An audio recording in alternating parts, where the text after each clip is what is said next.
It is a beautiful day in Atlanta to watch the ACC on ESPN. The number 14 Miami Hurricanes have come to town to take on the triple option attack of the Georgia Tech Yellow Jackets inside Bobby Dodd Stadium at historic Grant Field. It's the first conference game of the season for the Canes. They are 3-0, but players and coaches all say they've only played teams they should have beaten so far. Tech is 3-1, 1-1 in the conference. How will they rebound from a beatdown they suffered from Clemson last week? It's a rematch of very familiar head coaches. Mark Richt met Georgia Tech many times before as the Georgia head coach, but now in his first year leading his alma mater, Miami. And Paul Johnson has led Georgia Tech to first or second place finishes in the ACC Coastal Division in 6 of his 8 previous seasons here. They continue in pursuit of another spot in the conference championship game, continuing today. I'm Alan Bestwood, College Football Hall of Famer. Coach Mike Velotti joins me. Chris Budden will report from the field in a moment. Really 2 questions in this one, Mike. Is Miami for real, and how does Tech respond to that Clemson defeat? Well, Tech last week wanted more rambling and got more wreck, and the reality is they've got to fix that. Miami has beaten the people they need to beat. They've scored an unbelievable amount of points. They've played great defense, but we have to question the competition. We're going to find out today, Alan, answers to both questions. Georgia Tech has won the toss, wearing their home white jerseys with the old gold helmets and pants they have elected to receive. Miami wearing the green jerseys for the first and only time this season. J.J. Green fields the ball 5 yards deep into the end zone. He will kneel, and the Tech triple option offense will go to work from the 25-yard line. Their quarterback is the 5th-year senior Justin Thomas out of Prattville, Alabama, just 48 yards shy of 2,000 career rushing yards, a big milestone. He's a 3-year captain, a quiet leader. He's a very good passer, but last week had no time. They're hoping to give him more time, and they've got to get the running game on track, and he's the key. So the Tech triple option featuring the 2 running backs they label the B back and the A back, the B being the fullback set directly behind Thomas.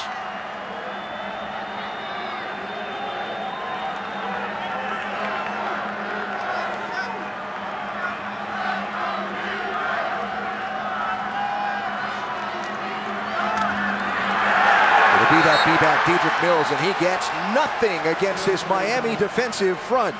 Kedrick Norton led the charge, number 7. Every triple option team starts with the dive, and the defense knows you've got to stop the dive or they're going to run it all day long. So a second down, and they gave him a couple, so second down and 2 with the forward, and 8 rather, after the 2-yard forward progress.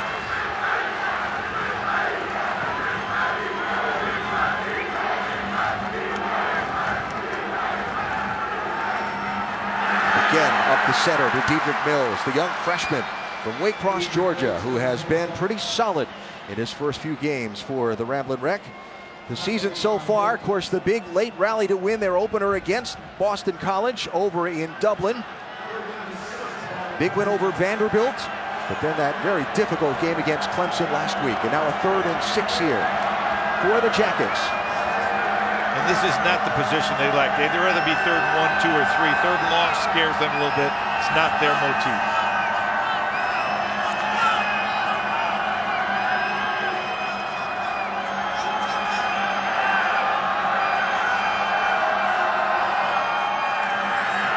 Thomas to throw, near side, complete for a first down. Hits Brad Stewart, and they're out across the 35 to the 38-yard line.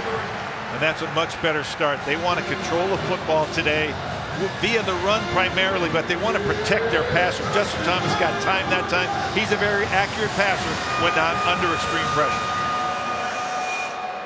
So no huddle right to the line of scrimmage for Tech. Now they'll check with the sideline. We expect to see a variety of tempos and huddles and not huddling from them today.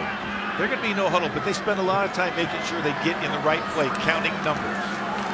Thomas pulls, no place to go at the pitch. Well played by the Miami defense. Trent Harris, 33, had him all the way. When we talk about the triple option, as we've talked about before, we always say it starts with the dive, the fullback dive or B-back dive in this case. The quarterback keeper comes off of that, and the big play is the pitch to the tailback in space, because that could be a huge play, risk reward. Potential fumble, potential big play.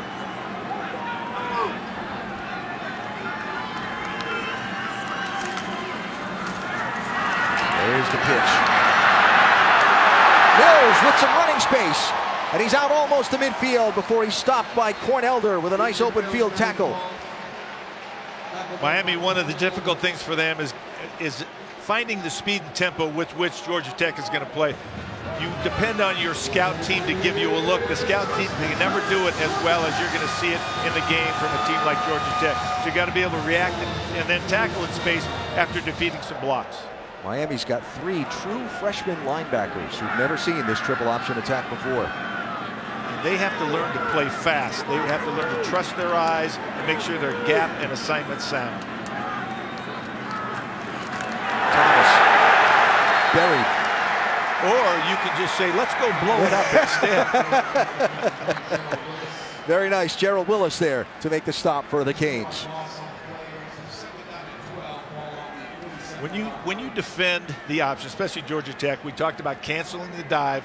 Chip the offensive tackle. Don't let the tackle get up to block the linebackers unmolested. And then finally, rally, get a lot of population around the pitch. So loss of 2 puts Tech behind the chains again on this series. They were behind the chains after first down on the last one, but still managed to move the sticks. Thomas will keep. Well pursued from the far side behind. Good tackle by Demetrius Jackson, who came around from the far defensive end.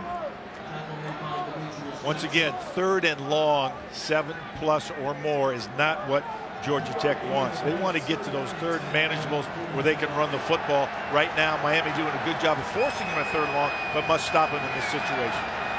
Georgia Tech a little less than 45% converting on 3rd down so far this season. 1 for 1 in this game. Let's see if they can do it again.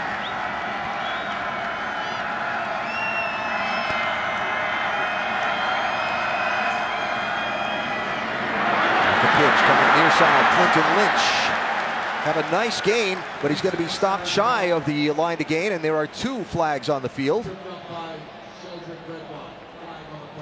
let's check the penalty. Personal foul, illegal block below the waist. On the offense, number 70, 15-yard penalty, 3rd down. That's Will Bryan, the sophomore left guard. Watch him right here. Watch him come out to the left side, and he's going to block once he gets outside the box there, outside the tackle. Well, that was tough, but he got his head down below the knee, strike there below the waist, and that's going to be watched very, very much today. You talk about anytime you're playing a triple option team, there's a lot of cut blocking that occurs in the tackle box from tackle to tackle. Outside that box, it is illegal. So if you thought it was 3rd and long before,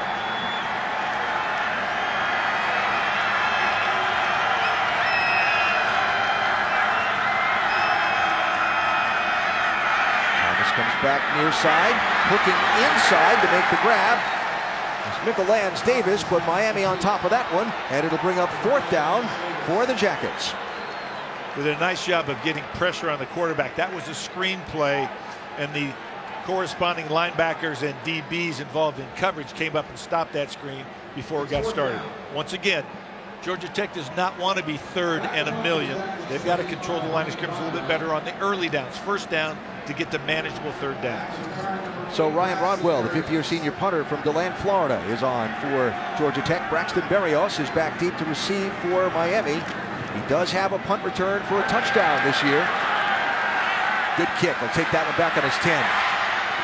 And good coverage by Tech, knocking down after a 5-yard return. Jalen Johnson with the tackle. Brad Kaya and the Cane offense on the field when we come back. Scoreless in Atlanta after Georgia Tech's first possession. Miami gets the ball for their opening offensive possession of this ACC game. Alan Bestwood, College Football Hall of Famer, Coach Mike Bellotti. So Miami 3-0 coming in, but they've played Florida A&M, FAU, and App State. All teams they all say they should have beaten. Now we get to find out if they're for real. You're right. The competition has gone up every week. They've met that. Now the reality is, can they do it against a conference opponent? Brad Kaya, the Canes quarterback, hands off to Mark Walton. for a short gain on first down. Caius feels like we've been talking about Brad forever, right? He's a junior out of California, started all 3 of those seasons, and he's been pretty solid. Top 5 in school history in a lot of categories. Tall, physical, great release. He's getting better at his footwork. He's not a scrambler at all. He's not going to leave the pocket, but he's worked more on creating better footwork to get a better platform to throw the ball. Have a Miami player down on the field, and so a timeout. It is the left tackle, Trevor Darling, one of the veterans on this Miami offensive line. Our concern for him as we take an injury timeout from Atlanta.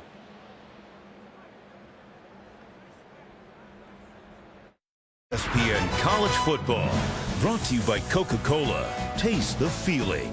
And Buick, proud partner of the NCAA. The man for whom the Georgia Tech Stadium is named, Bobby Dodd, stellar player at Tennessee, Georgia Tech head coach 1945 to 1966, athletic director from 1950 to 76, and one of only 3 people elected into the College Football Hall of Fame as both a player and a coach. And as we come back live, Trevor Darling has walked off and is being examined by the Miami medical staff over on the sideline. Tyree St. Louis, his backup, is now in at left tackle for the Canes, number 78. We'll get an update on Darling if possible. So 2nd down and 8 here for Miami. Kaya throws the screen outside. Here's Walton. Got a lot of room. Got a first down.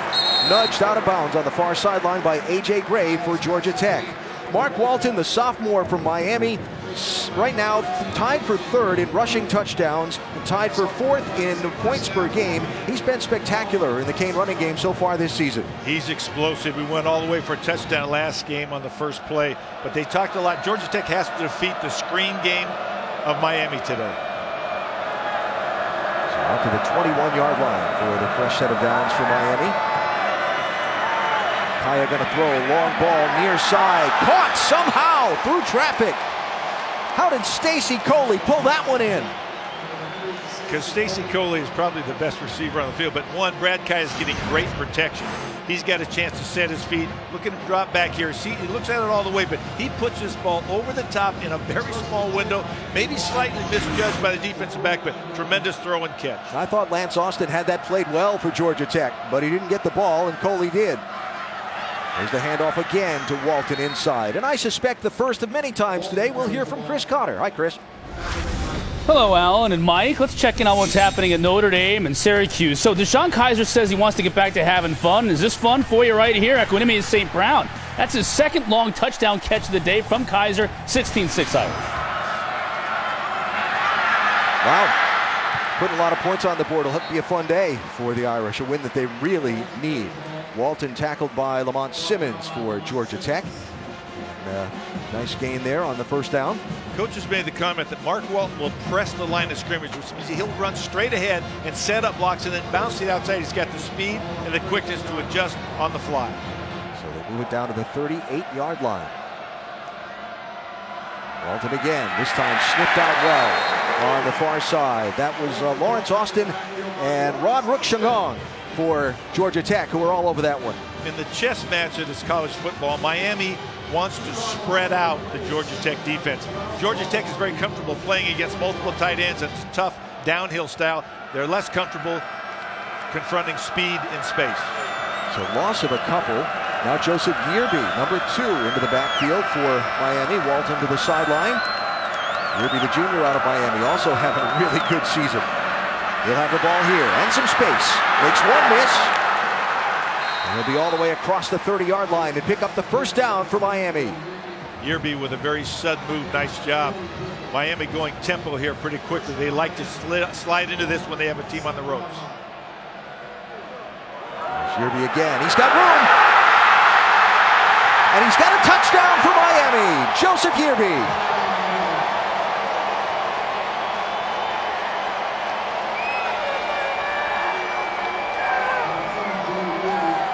27 yards into the end zone for the junior Yearby.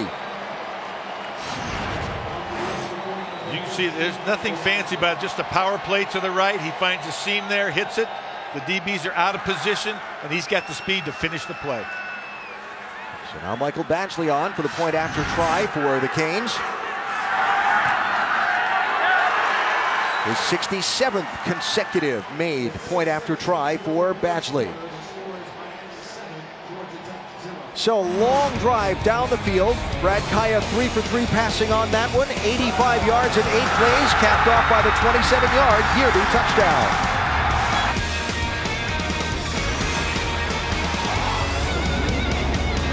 A lot of great college football to watch all day and all night and all season. Stream every game live on the ESPN app and on Watch ESPN. Download the app or visit watchespn.com today. In Atlanta, Miami has just gone up 7-0 on Georgia Tech. Beautiful drive downfield for the Cane offense. Capped off by Joseph Yearby. Goes into the end zone for his 5th rushing touchdown of the season. So now, can the Tech offense answer on their second possession? Second consecutive touchback gives us the chance to introduce Chris Budden. Hi, Chris. Hi, Alan. Every Miami player is wearing a black decal on the back of their helmets with the initials JF in honor of Jose Fernandez, the Miami Marlins pitcher who passed away last Sunday after a boating accident. I talked to Manny Diaz, the Miami Hurricanes defensive coordinator who grew up in Miami. He said, you see his story throughout every person that lives in Miami. And they saw themselves in Jose, how he came over from Cuba when he was just a boy to live the American dream in the same way Diaz's father did.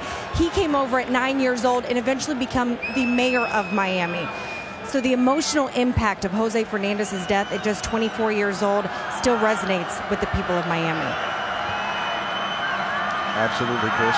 Now those helmet decals on the Miami defense. Out trying to contain the Tech offense. But on the outside, Clinton Lynch fighting for some extra yardage. He'll be stopped just shy of the first down. Give him about 7 for Lynch, the redshirt sophomore from Norcross, Georgia. Paul Johnson changing up his play calling, throwing a pass on first down. Perfect call because they had a blitz coming, ran a crossing route, got the guy wide open. Now more manageable second down. These are the kinds of situations that Georgia Tech wanted to be in. Second or third and 2 to 4 yards, not 8 or 9. They can operate their offense at much greater efficiency in these regions. The dive play, close to the first down, a little bit short. 3rd and short coming up. Chris, what else going on? Here's what else is happening on the Taco Bell studio update. Texas at Oklahoma State and Justice for All here from 30 yards out. That's Justice Hill giving the Pokes the early lead over Texas over on ABC. Alan, Mike? I like that, and Justice for All. 3rd and short here for Georgia Tech.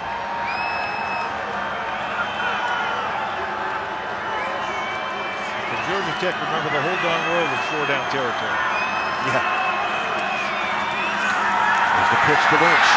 Gets through the hole. Across midfield. All the way down to the 41-yard line before Michael Pinckney trips him up. This is one of the other options. You see the counter pitch here. You get a great block on the outside to free the running back, and there's no worry about 4th down because he's the big explosive play for the first down. That was his own man he had to hurdle on the far side. I thought that was a Miami defender initially. A little motion feint to kind of check how Miami's defense will react to it. Exactly. That allows them, the play caller, to make the right choice. 23-yard pickup on that last play. An explosive play for the Tech offense. Short gain there for Justin Thomas. And we'll push the ball inside the Miami 40-yard line to the 39. Very important for Georgia Tech to answer. They don't want to get behind by 2 scores or more in a game. They're more comfortable making it an 8 to 10 possession game, taking time off the clock, scoring points. Paul Johnson talked about last week how their offense looked so miserable in the first half against Clemson, and he said missed assignments, just missed assignments. 17 on the first 22 plays, and that can be corrected.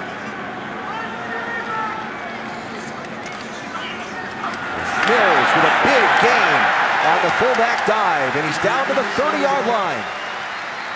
And a first down for the Wreck.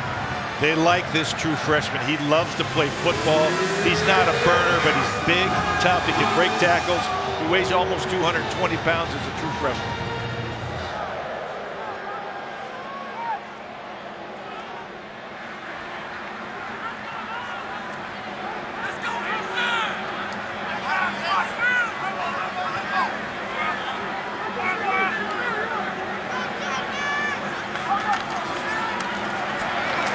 again to the inside to Mills. Short gain there on first down. Pickup of 2. The second down and 8.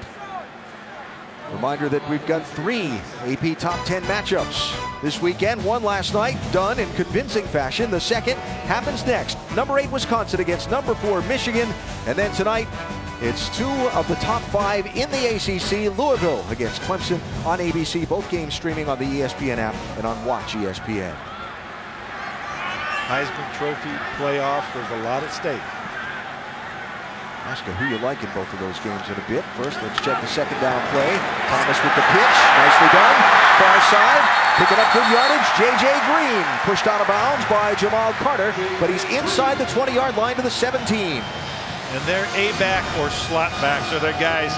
They don't do the heavy lifting inside. They're the guys that get the pitch on the edge and are designed to use their speed and make people miss. Great execution by Justin Thomas. And getting the time from his offensive line to make the right read.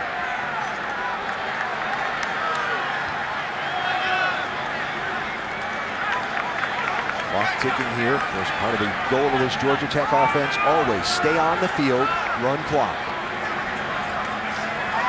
There's the quick pitch on the far side. Isaiah Willis met quickly, fighting for some yardage. About 6 Hurricanes take him down. Might get a couple on that one. And will. Jaquan Johnson led the charge for the Cane defense. So who do you like, Michigan or Wisconsin? You know what? This is going to be a very close game. I like Wisconsin because of what they've done. They play great defense. They beat an LSU team that was very athletic. But Michigan it's tough to bet against Harbaugh. I think it's whoever has the ball last in that game will win. Really? Okay. 2nd and 8. Did give him 2 for Willis. Mills is back in that B-back position, the fullback behind Thomas. He has the ball. He's inside the 10, down to the 8, down to the 7 for Dedrick Mills. One of the things Dedrick Mills can do is just adjust slightly. He's going to go off the block in the A gaps, the ones on either side of the center, and he's got the vision. Even though he's so close and hits so fast, he can make that one cut and get up the field. Tied for 4th in the ACC for rushing touchdowns this year. He's got 5 of them. Didn't play one game.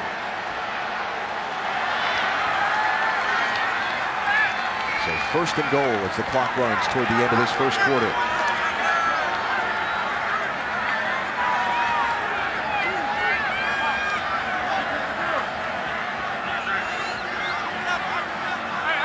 Play clock at 2. Timeout signaled from the near side by Paul Johnson before the snap went off or the play clock ran out. Timeout, Georgia Tech. Timeout, Georgia Tech. Timeout for us from Atlanta. ESPN from Atlanta, where Miami leads Georgia Tech 7-0, but Tech driving deep into Miami territory toward the end of this first quarter. It's just the 3rd offensive possession of the quarter. Tech has had 2, Miami 1. Miami scored on an 85-yard drive on theirs. Tech has had the ball a lot of times, ran out of steam thanks to a critical penalty on their first possession, now on this second one. They're set up 3rd and 1.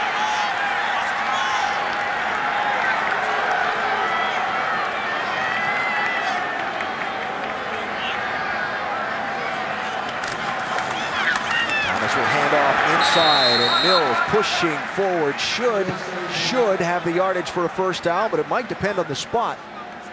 It's going to be close. He found the right gap to go through. It's like they might have to measure this. ACC officiating crew headed up by referee David Apperly with a look at it. Dedrick Mills has certainly been the workhorse for the Georgia Tech offense in this first quarter. He's carried the ball 8 times, sorry Mike, for 36 yards and counting. This is much the way Paul Johnson would draw it up. If they can convert this or get this ball in the end zone, they've gotten 2 drives in this entire quarter. Both teams will run the ball. They get that exactly what they want, the first down. They would have gone for it on 4th down. I have no question about that. But Miami now must bow its back a little bit, keep them out, make them settle for a field goal. So they'll wind the clock after they replace the chains and let the first quarter run out and go for it 1st and goal at the other end of Bobby Dodd Stadium. That's the end of the first quarter. So a break with Miami leading Georgia Tech 7-0 on this spectacular Saturday in Atlanta. Tech threatening with 1st and goal when we come back.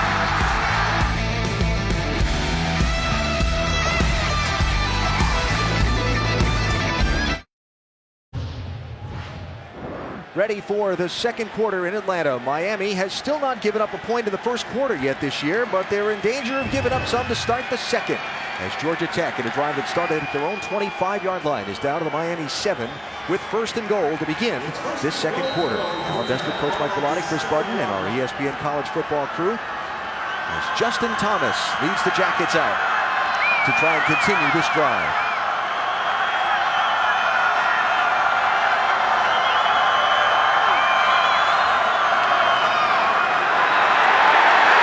Side headed into the end zone and a touchdown for Dedrick Mills and Georgia Tech.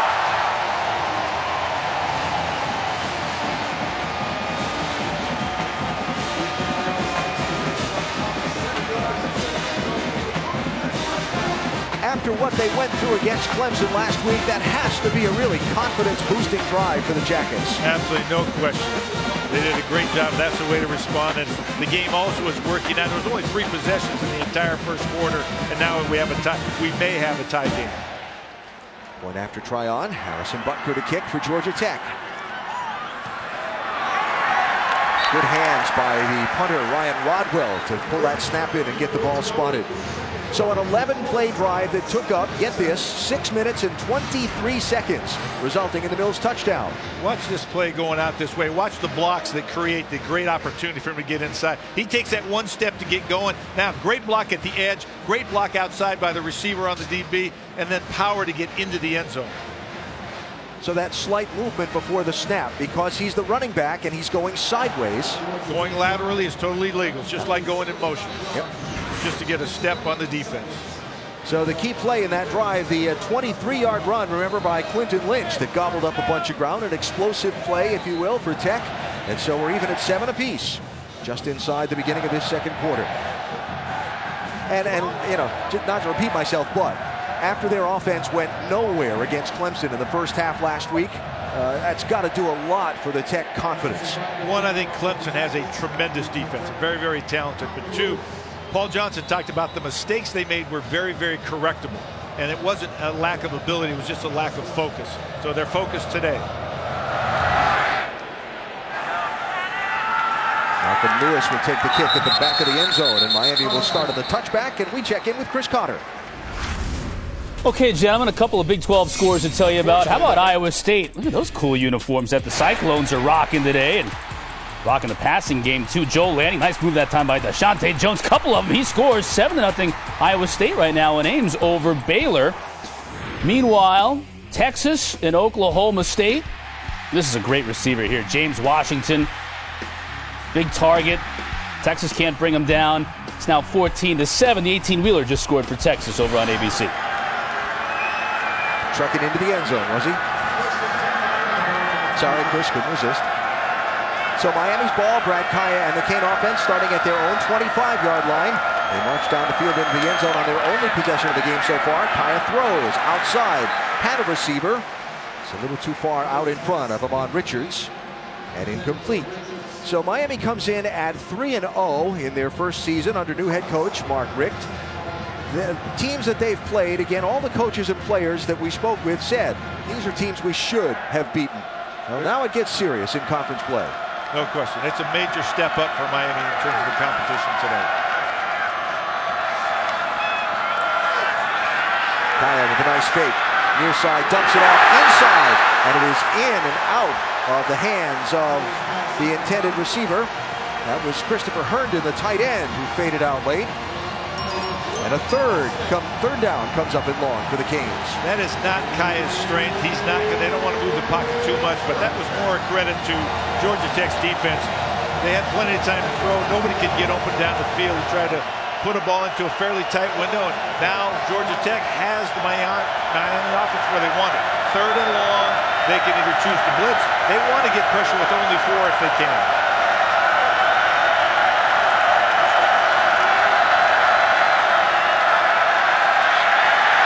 Sure, Kaya hit as he throws, and it falls incomplete. Keshawn Freeman with the hit on the quarterback for Georgia Tech. And that was once again what we talked about. The Georgia Tech coaches wanted to get pressure with only a 4-man rush. If you watch to the left side here, there's a little bit of a twist game going on right there that you can see. Those two guys will come under, and a great job of getting to the quarterback. Enough coverage down the field to make him hold the ball just a little bit. Kaya doesn't like that. The Miami offense doesn't like that. They've got to keep him upright. So Deshaun Freeman's hit on the quarterback brings on the Miami punt team. Booted away by Justin Vogel. Fair caught at his own 30-yard line by Brad Stewart. So 3 for 3 on their first drive, 0 for 3 passing on their second drive.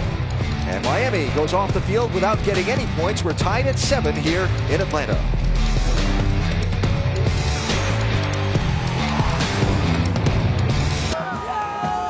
Taco Bell's a proud partner of the college football playoff. Be on the lookout for Taco Bell student sections and passionate fans like these here at Georgia Tech at games all season long.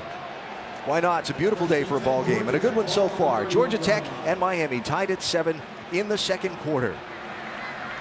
Jackets starting from their own 31-yard line. Justin Thomas under center. Marcus Marshall in at fullback with the ball. Nope, pitch outside. J.J. Green with a nice gain out to midfield.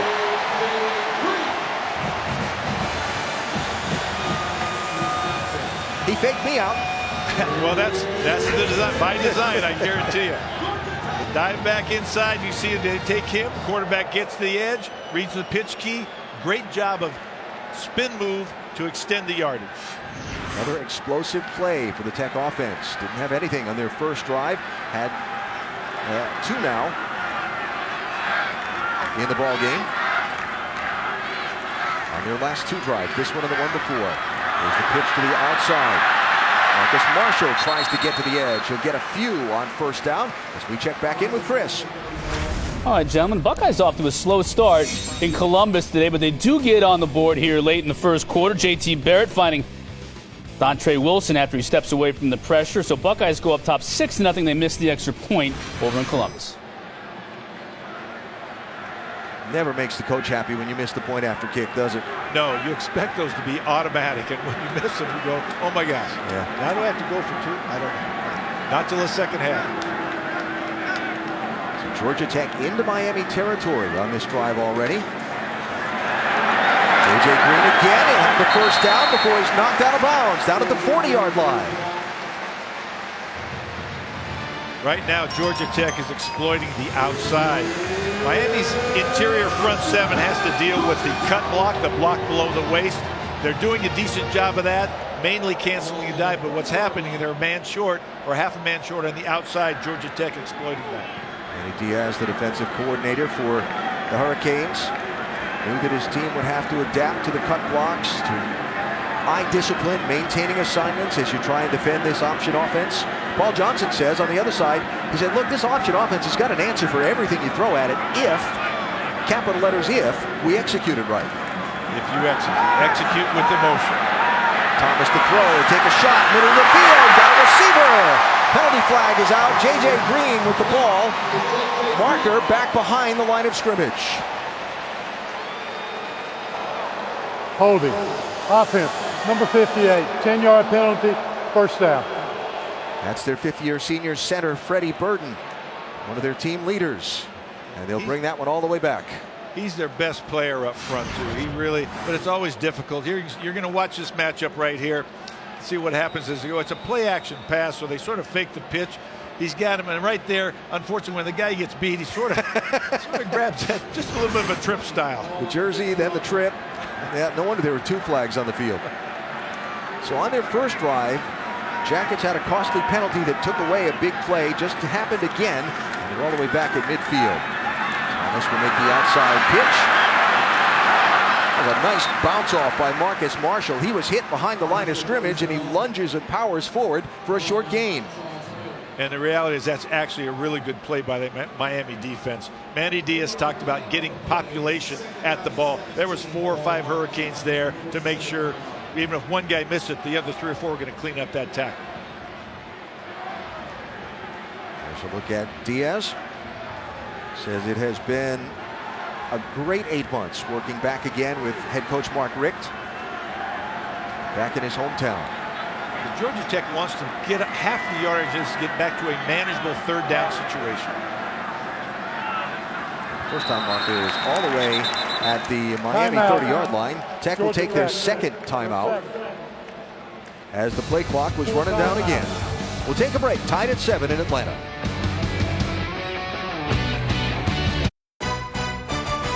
ESPN College Football, brought to you by Taco Bell. Grab any $5 box at Taco Bell and you could win PlayStation VR. The beautiful College Football Hall of Fame relocated here to Atlanta in August of 2014. 94,000 square feet with some 977 players and just 211 coaches in the Hall of Fame, including our pal, Coach Mike Bellotti, inducted in 2014. That's got to be pretty cool to have gone through that. It's a neat deal. I'll tell you what, they do a great job. I've been there a time or two, and it's very interactive, and I owe a great debt of thanks to all the coaches and players that ever worked with me. So here just on the other side of the I-85-75 highway from downtown in the Hall of Fame, Bobby Dodd Stadium at historic Grant Field with Georgia Tech. Justin Thomas throws, has a receiver complete far side. Then Griffin across the 40-yard line, going to set up a lengthy third down. Let's check back in with Chris. All right, Coach Bellotti, you said that you might assume the extra point if you're a coach. You don't assume to miss it, and you clearly don't assume this, that the other team is going to block it and take it the other way for 2 points. That's exactly what happened to Texas. Here's Vincent Taylor for Oklahoma State taking it to the house. 16-3 right now, Oklahoma State on top over on ABC. Well, all right then. That's a way to get some free points. That's scary. As a coach, you don't talk about that very much. Just block your assignment. But when those things happen, you got to say, uh-oh, we got to do something different. That is Rayshawn Jenkins, the fifth-year senior for Miami, who is just getting up to his feet. And so while he is attended to by the Miami medical staff, gives us a chance to remind you about the top 10 matchups still to come today. Wisconsin, Michigan, and Louisville, Clemson. Both on ABC, 3:30 for the Wolverines and the Badgers, and then at 8 Eastern time tonight for the Cardinals and the Tigers. Of course, Coach Harbaugh, picture notwithstanding in that one. I'm sure he wished we'd used something else. What's he wearing there? A hat. Well, you know, it's a chance for his team to show that they belong in that rarefied air of the top 5 ranking. Big game coming up next on ABC. 3rd and 7 and running free. Michael Pinckney drops Justin Thomas back out at the 48-yard line, and it'll bring up 4th down and stall out the Georgia Tech drive.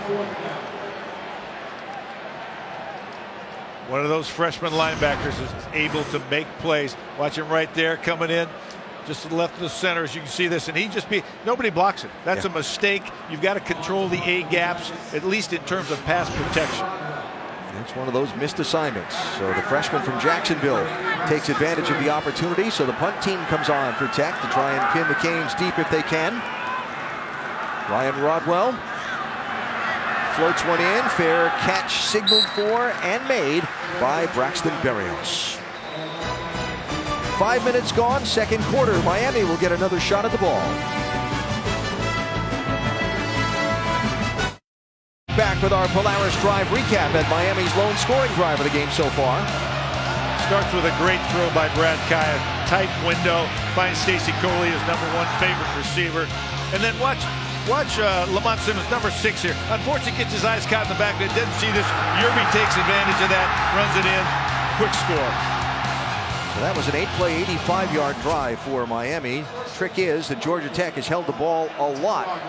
And a footnote on the Georgia Tech possessions, when they've had penalties on their offensive drives, is when they did not score. And they're one of the least penalized teams in the nation, so it might be they're facing somebody that's got some talent that causes them to try to do a little bit more. Joseph Yerby doing a great job keeping his feet on the far sideline. Gets a first down for the Canes. Well, I've talked all week about the fact that Walton and Yerby and Gus Everett, they've got depth and talent. Watch this cutback right here, the stiff arm to get outside, and he keeps going. He's not going to go down very easy, makes another guy miss. Just added yardage after contact. They'll have the ball again. plunge into traffic on the far side, but a nice gain, about 4 on first down for Yearby, the junior from Miami Central, and a player down. Multiple players down. That's Francis Callan, 92 for Georgia Tech. He's a fifth-year senior out of Lawrenceville, Georgia. And we'll hope the best for him as the Tech medical staff comes out to attend to him. I didn't know if he took his helmet off or it just got pushed off in terms of part of the play.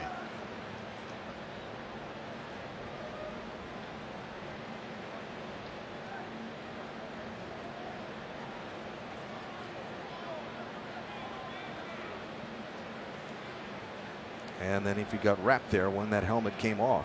Looks like they're working around the area of his nose.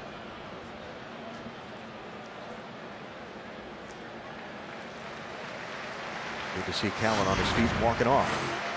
Yeah, he is right here, I believe. Oh, you can see him right there. Now watch what happens to him, because as we talk about, sometimes when you get punched there's hand fighting going on, then a run looking right to the nose and sort of a push there. Yeah, one of the things that happens too when you get poked in the eye or punched in the nose, even if you're not hurt exactly, your eyes water. It's hard to see for a little while. So to come off and hopefully get composed, get ready to go back in. I don't care how tough you are. When you get poked in the eye, it's shocking, and it will make you react. So Callan to the sidelines. 4-yard gain on first down for Yearby. Second down and 6 for the Canes.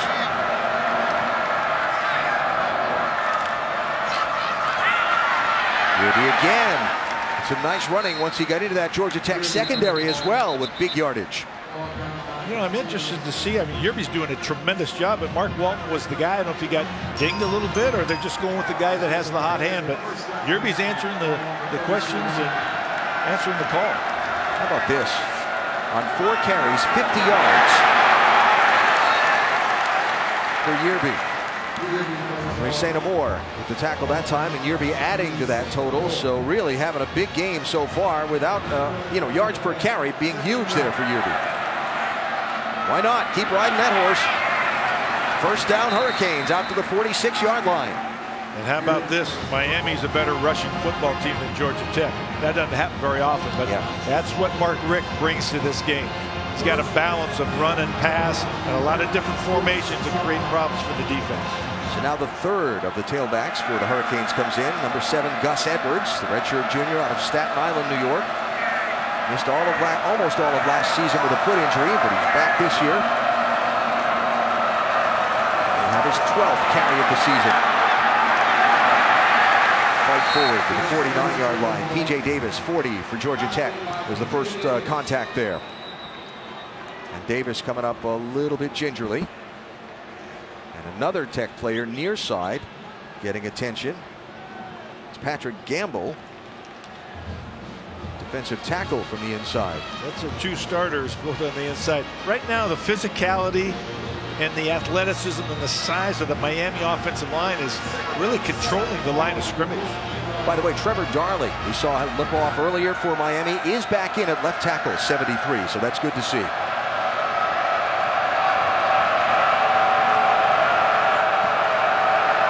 You take a shot here, 2nd and 7? Sure, why not? Complete for the first down. On the outside, the big tight end, Christopher Herndon. Local guy, North Cross, Georgia, playing football in South Florida. That group of tight ends, Herndon and Joku Dobart, they are talented, they are big, physical, and they are matchup problems for Georgia Tech. Here's where I would take a shot on first down, just past the 50-yard line.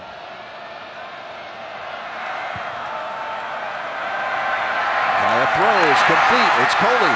Tries to make one miss. 12-yard gain. We check in with Chris Connor. Let's go out to Ames, where Iowa State had a 14-0 lead over Baylor. 4th down inside the 10, and Jim Grobe says enough is enough. Here's Terrence Williams taking it in for the Bears. So 14-7 right now. Cyclones on top. All right, Chris, thanks. 7 apiece here in Atlanta. 7 to go in the first half. Miami on a nice drive. Down to the Georgia Tech 30-yard line. Brad Kaya. Nice patience. Looks to find about the 3rd receiver in that progression. And a flag comes in.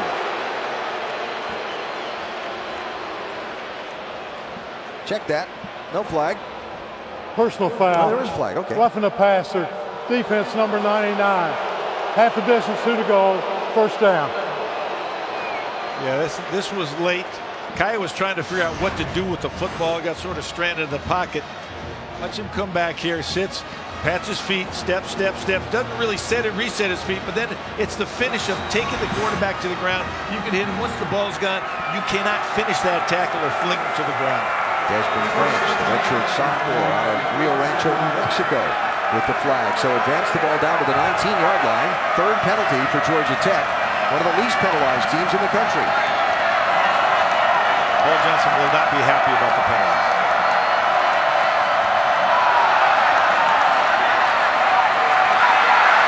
Here is Walton into the end zone. Touchdown, Miami.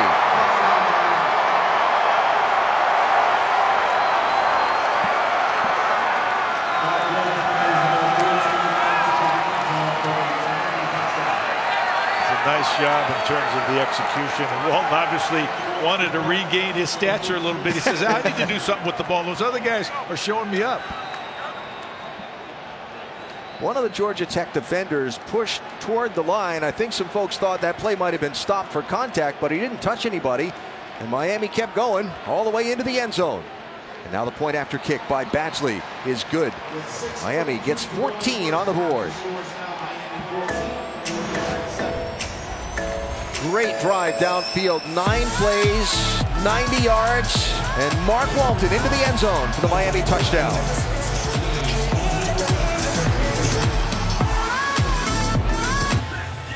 Number 14, Miami, with a beautiful drive downfield in just 3 minutes 11 seconds. The 14-yard Mark Walton touchdown run puts the Canes up by 7 on Georgia Tech.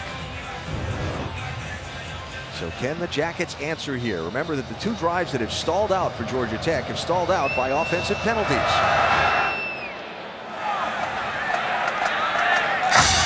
Kick will be dropped down, and a touchback, and Georgia Tech will start at its 25-yard line. Another look at the touchdown play. Well, this is what we call a G play, and the real key is that this kick-out block and then the great block of the tight end on the end man on the line of scrimmage there. And that's one of their nickelbacks, Jalen Johnson. He's the big nickel. But see, he gets hooked right there and has no chance to get off that block. Nice job of letting him go, but great acceleration by Mark Walton all the way to the end zone.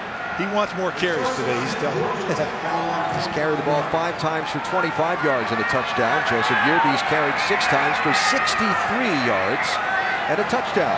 Now it's Georgia Tech's ball from their own 25-yard line. Justin Thomas under center.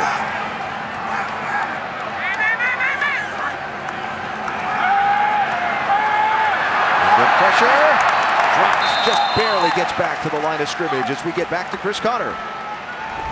All right, this Notre Dame-Syracuse game in the Carrier Dome is just back and forth. Here's Eric Dungy converting a 4th and goal. That's his 3rd total touchdown of the day. It's 23-20 right now over on ESPN. Irish on top. Interesting after what's been an interesting week, particularly on the defensive side of the ball for the Irish. Yeah, it sounds like they haven't improved too much yet. I don't know. There's coaching changes, part of the story of the week in college football. Talk more about that in a bit. First, 2nd down and 10 for Georgia Tech. Thomas with pressure coming backside. Hit, balls on the ground. Picked up, headed toward the end zone. Shaquille Quarterman with a Miami defensive touchdown. That young freshman's in the right place at the right time. This is an unblocked guy coming off that backside that Justin Thomas is not aware of. You can see this, take a look.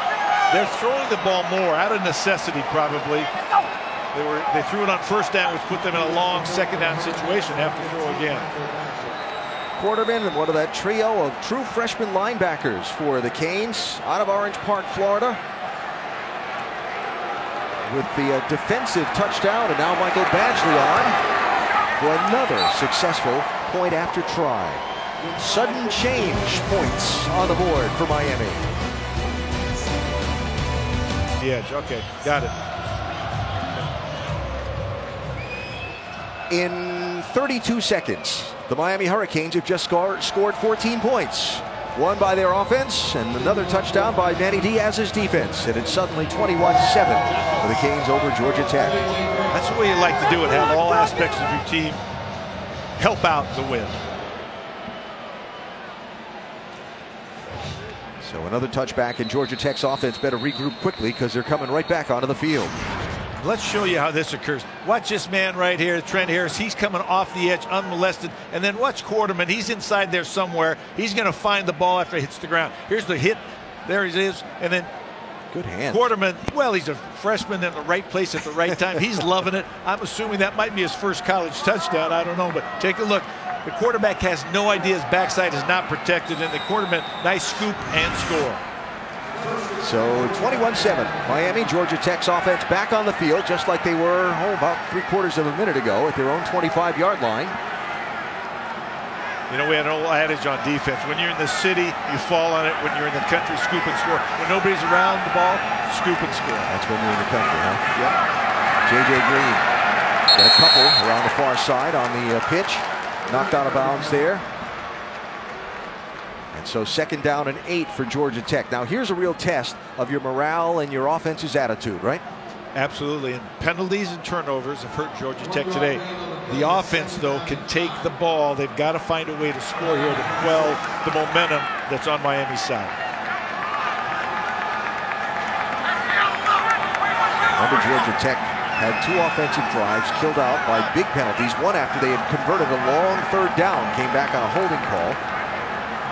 Had a nice, beautiful, time-consuming drive downfield to get their touchdown that no doubt built some confidence. Thomas gets tackled up, ball's on the ground again. Are you kidding me? Joe Jackson with another Miami defensive touchdown. The Cane sideline is going crazy.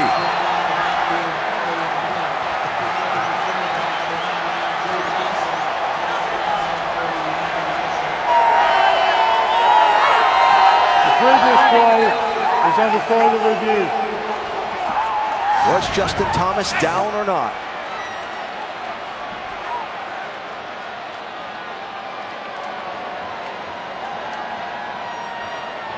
Can't see what happens to the football. It doesn't look like he was down, but maybe we got a different angle. Looked like he was trying to pitch that. Yeah, I so think was it he is. in possession of it?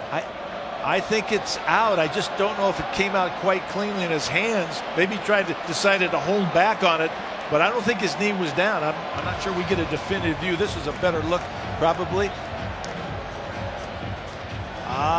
Yeah, I think the ball is probably going to be out because it was ruled a fumble on the field. Right, Correct? that's the big thing. So it has to be indisputable video evidence beyond all doubt to overturn the call. Don't forget that the ACC this year has instituted the replay collaborative process with the ACC's Game Day Operations Center back in Greensboro, so they can assist the replay official here at the stadium in reviewing this to come to the correct call. We can't see the ball or the knee at this point. The would-be pitch guy sort of blocks it. I think he was going to pitch it and then was uncomfortable and felt I better hang on to it and actually just lost control of the ball. The question is whether that knee was down before the ball comes out of his hands. And is it indisputable evidence? We find After out. further review, ruling on the field stands, touchdown. So it was not indisputable video evidence. The call stands, and the freshman from Homestead, Florida, Joe Jackson, has a 2nd consecutive defensive Miami touchdown. And 2 straight freshmen scoring those touchdowns. That bodes well for the future. So Michael Badgley on. And boots it through. So in 1:38 of game clock, Miami has scored 21 points, 14 of them off turnovers. 28-7 Canes. Well, there it is for you. 2 Miami true freshman defensive players have touchdowns after their offense scored a go-ahead touchdown. And the gap in this one has suddenly grown to 21 points. And the bounce of the ball can do strange things.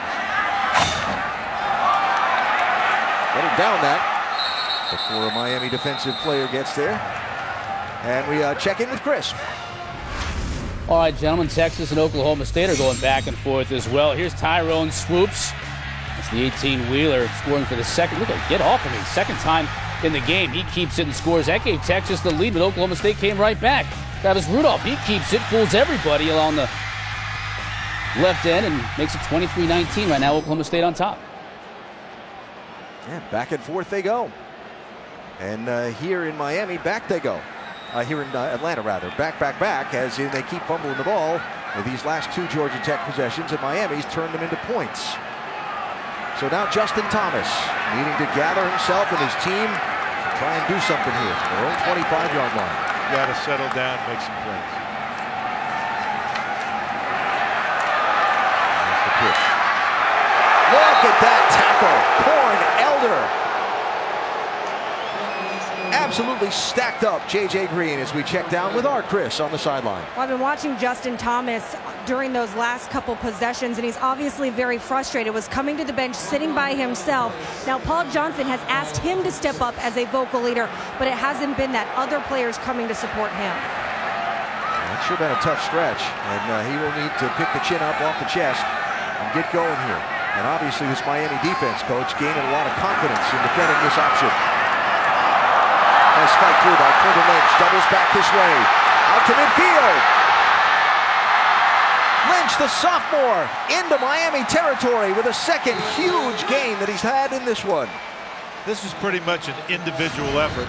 He just takes off, and I'll tell you what, there's the pitch to the outside that they've had success with. Missed tackle right there, another missed tackle right there, and he reverses his field. Does a nice job of finishing this play. He's not fast enough to outrace the entire defense, but gets a few more yards after contact. So Clinton Lynch, a redshirt sophomore, in this ball game has carried it 3 times, and he's got 58 yards. That's 19 a carry, if I carried the one correctly. That's pretty good. I'd say give him the ball again. The left tackle, Eason Fromayan, came off gingerly after that last carry. They'll give it to Dedrick Mills this time. He'll power forward for a couple after he was met out there on the corner, and met rather forcefully by R.J. McIntosh and Joe Jackson. Georgia Tech is sort of accepting of the fact that the interior is not where they want to attack. They want to attack the perimeter. They're getting the big yards out there. Look for that type of thing to stay, but they'll still run the dive. Don't ever forget or fall asleep on the dive. Johnson says, and you've told us the last couple of weeks as we've had option teams, the dive is what makes the option go. Stopping the dive is what makes it be defended. Coming back around this way. Lynn Griffin. Get out to about the 30, down to about rather, the 34-yard line. It will set up 3rd down and about 4 for Georgia Tech. And this is definitely 2-down territory, 4-down territory. They're going to take 2 more shots because they need a touchdown right now. They cannot and will not settle for a field goal. Getting down the field and getting into the end zone will also do wonders to pick the offense's morale back up as they head toward the locker room too.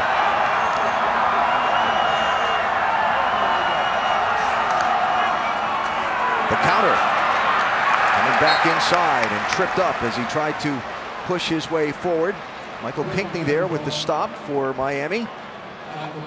Great eye discipline and gap integrity by the Miami defense. They're not making anything easier. They're trying to stay and play everything from the inside out, which is what you want to do to stop the dive option pitch, the triple option teams. So here's that 4th down, and it's 4th and 2 for the Jackets.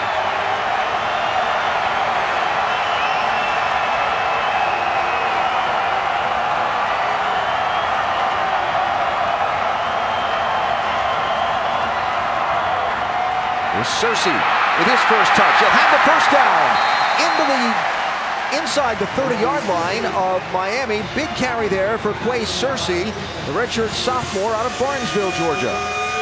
It's hard to stop a team like Georgia Tech on 4th and 2 because they can run inside either way. They can run the quarterback either way. They can run the pitch, and it's hard because you got to match force with force. Nice execution by Georgia Tech. That's what Paul Johnson wants. Spotted at the 27-yard line on a first down for the Jackets. Down to just over a minute and a half to go. Georgia Tech with just the 1 timeout, used 2 earlier in the game when the play clock was running out. Thomas to throw. Complete. Near side.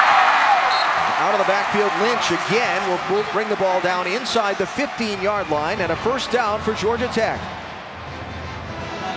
Justin Thomas, sort of a herky-jerky quarterback, but he gets it done. He throws an accurate pass down the field, and he's always moving. It's never quite a clear pocket, but he makes the most of it.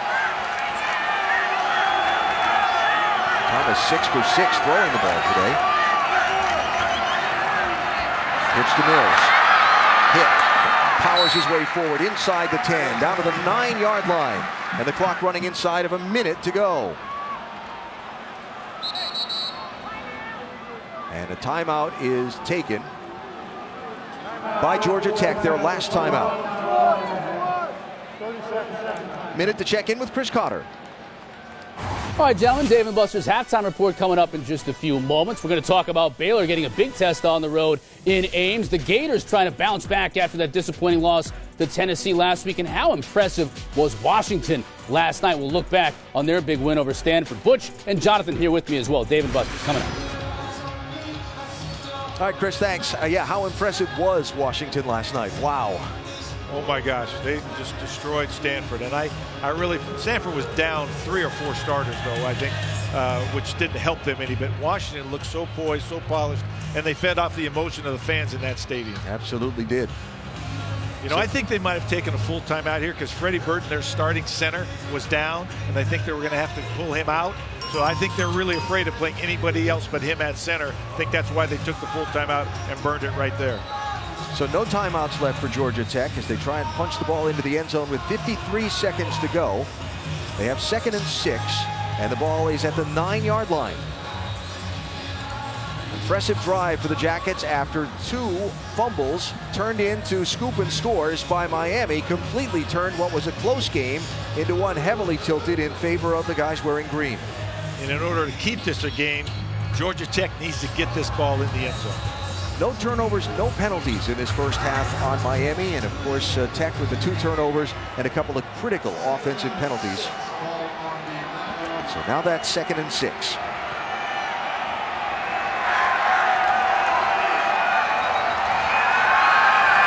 Thomas dumps it off, caught. Near side and into the end zone. Dedrick Mills with the Jacket touchdown.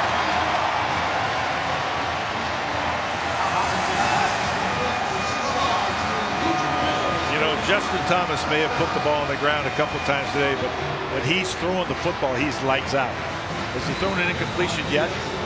No. 7 for 7.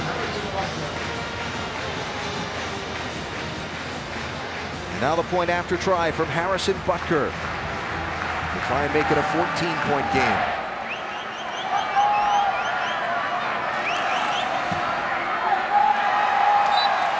Well, after fumbles on consecutive possessions, a much-needed drive and score for Paul Johnson's team. Watch Mills right here. Watch him sneak. He's just going to come out there immediately at the snap of the ball. There's no fake involved. It's sort of a sprint-out play. And a nice job by Thomas under pressure. And then a great comeback block to get Mills in the end zone. So 2nd touchdown of the day for Dedrick Mills. An 8th touchdown of his true freshman season. And let's not forget, they went for it on 4th down and 1 to keep that drive going earlier. And the numbers on the Tech quarterback, Justin Thomas.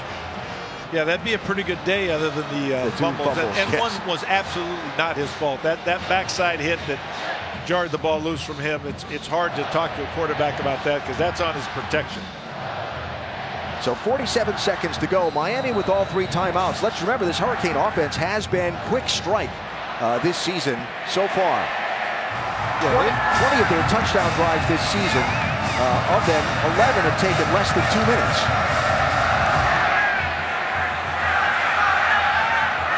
And beautifully angled to go out of bounds in the end zone and not give the Canes a chance for a run back. Quick reminder that at 10 a.m. Eastern tomorrow, NFL Insider Sunday edition kicks off your day with injury news, fantasy updates, and early breaking stories.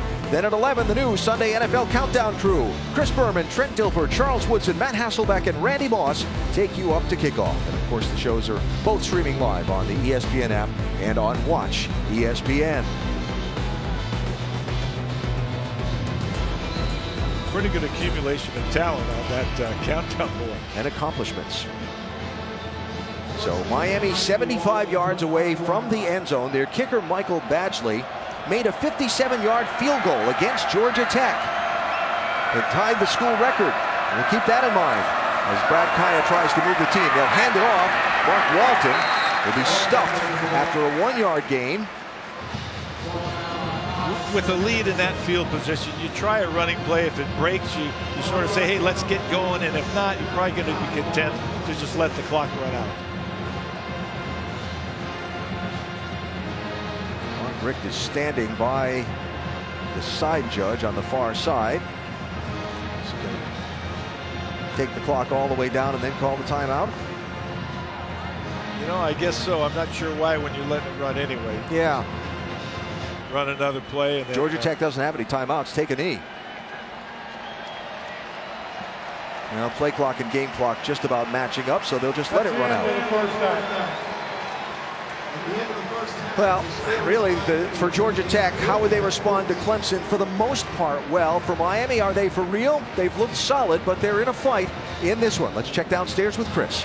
Coach Rick, if I had told you that 2 of your freshman defensive players have put up half your points, what would your reaction have been? Well, I'd be thankful. You need some defensive scores when you're defending this thing, so that was outstanding. You've been able to get some pressure on Thomas. What do you need to continue to do in this second half? Well, you just got to win first and second down. You've got to get them uncomfortable.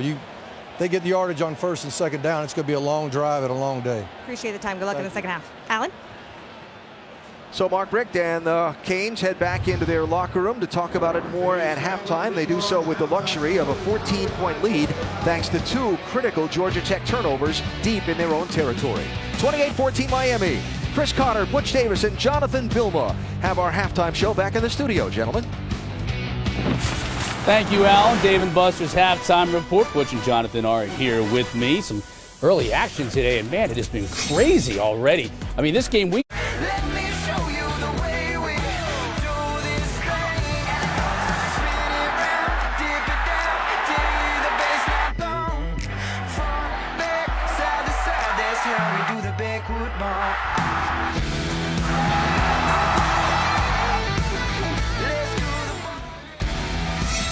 You're watching the ACC on ESPN. Teams back on the field at Bobby Dodd Stadium in downtown Atlanta as we get ready for the second half of this Coastal Division matchup between Miami, the 14th ranked team in the country, and homestanding Georgia Tech.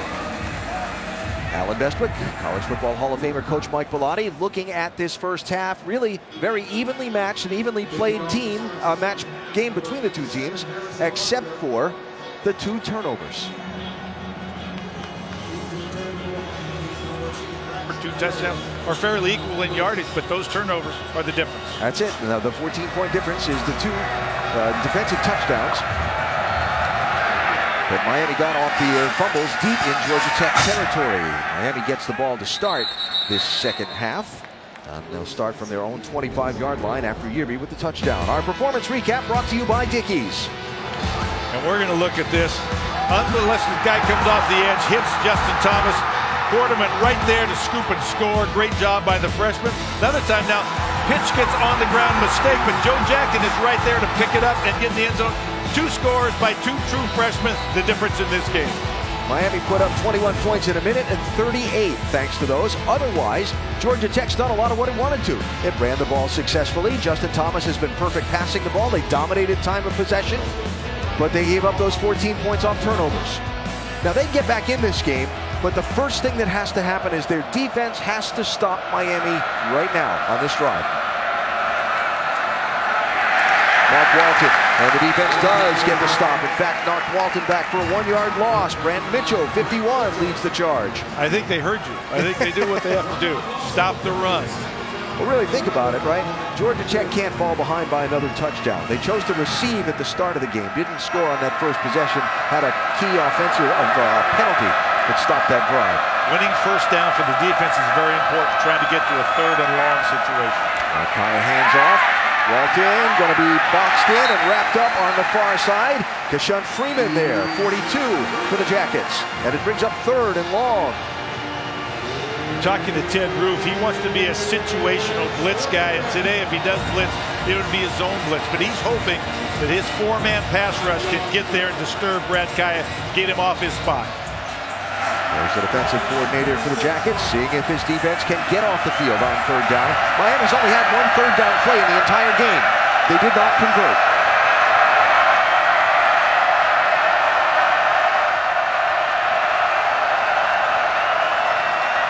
Kaya with time, throws near side to Walton. Can he get to the line to gain? No, he's dropped short. Lawrence Austin and Brand Mitchell pursuing and containing Walton. It's 4th down, and the Miami punt team comes on. Georgia Tech, nice job. Just 4-man, contain rush. zone defense, but they needed to tackle a third and long. Just rallied to the football, did a nice job of tackling short of the first down marker. So Justin Vogel, three-time Ray Guy Award nominee, will come on to punt, the senior from Tampa for Miami. Brad Stewart back deep for Tech.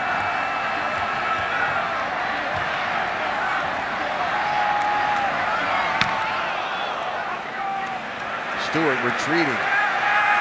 Back to his 12. Got some space. Quickly closed in on, makes one miss. Finally dragged down at his 30-yard line. So Georgia Tech gets that defensive stop to start this second half. We check downstairs with Chris Budden. Alan, Paul Johnson told me that his message to the team at half was very positive. I wanted them to know that they're only a few plays out of this thing. A few missed assignments is what caused them to be down 2 touchdowns. It was basically the same conversation that he had at half in that game against Clemson when they were down 23-0. He says, hey, a big rah-rah, kick the helmet, emotional speech isn't necessarily going to get my guys back in this. If I tell them go play, that's how they'll respond. They'll get their first chance to play on offense from their own 29-yard line in the second half. Justin Thomas, 7 for 7 throwing the ball in the first half. Dedrick Mills behind him, the fullback. Instead, the pitch will go to far side. That's J.J. Green, gets the edge, and a nice gain on first down for the Jackets.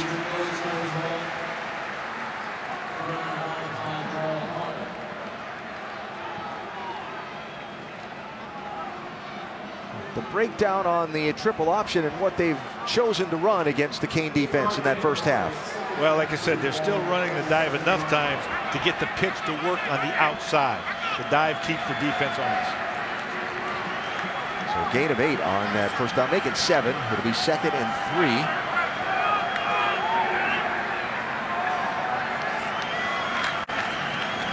Thomas on the counter play. Plays Searcy. Nicely read there by Shaquille Quarterman, 55, the true freshman, with one of those scoop and score touchdowns in the first half. That's great patience by Quarterman. He's one of those inside linebackers that if they don't have great eye discipline, they can run the other way. But he saw the counter blocking coming, stayed home. So they back it up on the loss of 2. 3rd down and a big one here.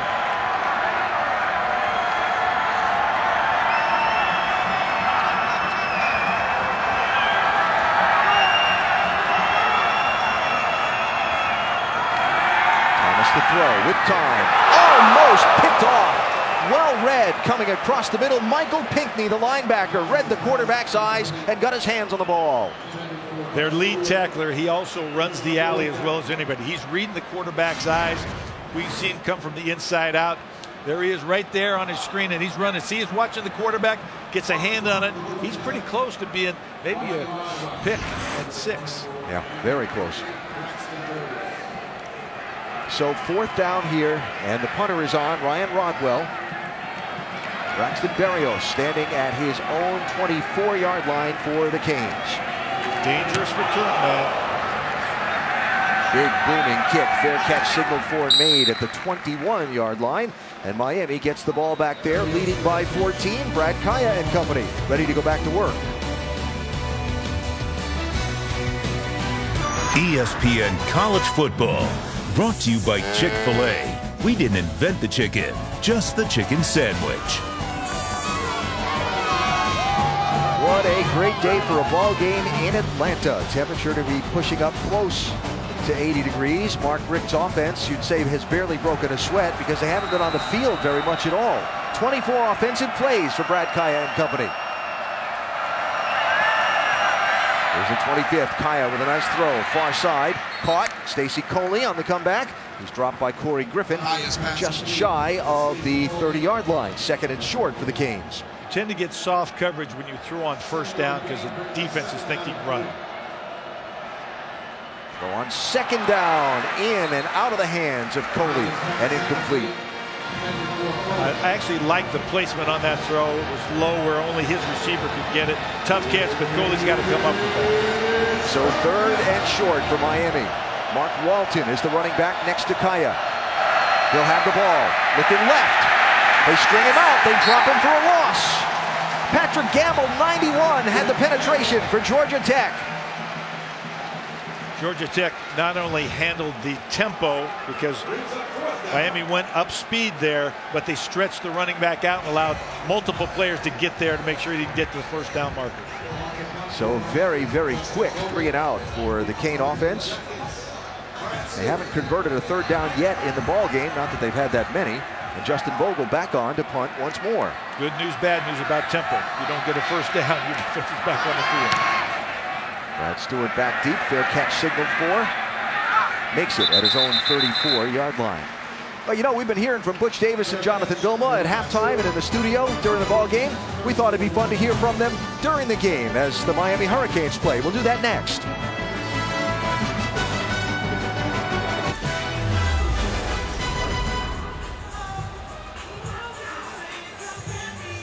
Back in Atlanta, got the Miami Hurricanes, the 14th ranked team on the field. Alan Best with Coach Mike Bellotti. Got former Canes coach and player Butch Davis and Jonathan Vilma back in the studio for us all day. Thought it'd be fun to bring them into the telecast. Gentlemen, give you permission to take off your impartial ESPN analyst's hat and put on your Miami cap for this next little bit. And let's talk about it. Tons of buzz in South Florida after the 3-0 start of Are the Canes Back? Coach, start with you. What have you seen from them so far this season? Well, one of the things, obviously, I think that Mark Richt has done is he's really gotten the running game going. I mean, Mark Walton and Joseph Yearby, I mean, that's something that I think that I see differently compared to the Al Golden years, is really get that running game going that obviously would complement Brad Kaya. And you know, the more success that they have, obviously, going into this game, Walton was the ACC's leading rusher. So I think that that's been a big part of the success early in the 3-0 start.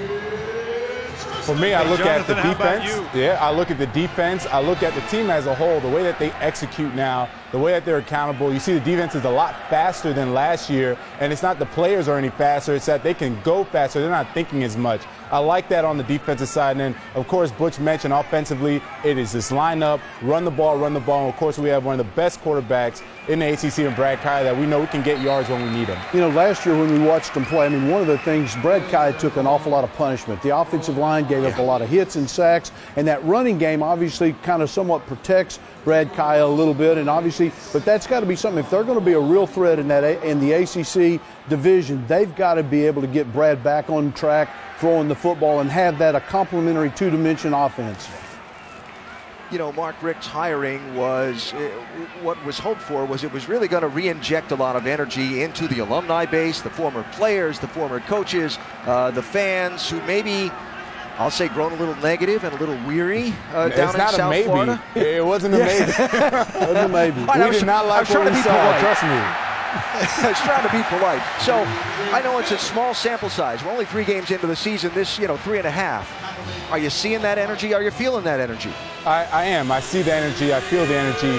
What I'm most excited about is that you see it with a lot of the young guys. True freshmen are playing. They're playing well. Sophomores are playing. Redshirt sophomores are playing. And that gives me a lot of hope for not just this season, but the upcoming seasons, because they gain the experience. Then they become better players. They're going to get bigger, faster, stronger in the offseason. They'll have that experience, and they'll already know what the culture is, and they'll be the ones that are now going to spread that down to the incoming freshmen and hopefully get the program back on track. You know, Jonathan alluded a little bit earlier about the performance of the defense, and they do. They're young, they're talented, they're aggressive, they got a lot of speed, and we've already seen it in this game against Georgia Tech that athletic ability has created plays, the scoop and score, sack fumbles, and those kinds of things. If you get talented athletes and you give them the freedom to be aggressive, you're going to play much better defense than they had in the previous couple of years. That's a big thing, the freedom. Let them go play. They're athletes, they're athletic, they can run. Let them do that. Let them run, let them be athletic, let them go hit, and they'll make plays. And fortunately, it's been working out for us. Hopefully, we can continue down this run. I shouldn't say we. They can continue down this run as the season goes on. He's got his U hat on. Yeah, I got the U hat on. That's right. You guys are absolutely right, though. The one gap versus two gap approach by Manny Diaz up front has made a big difference, I think, especially in attacking this triple option.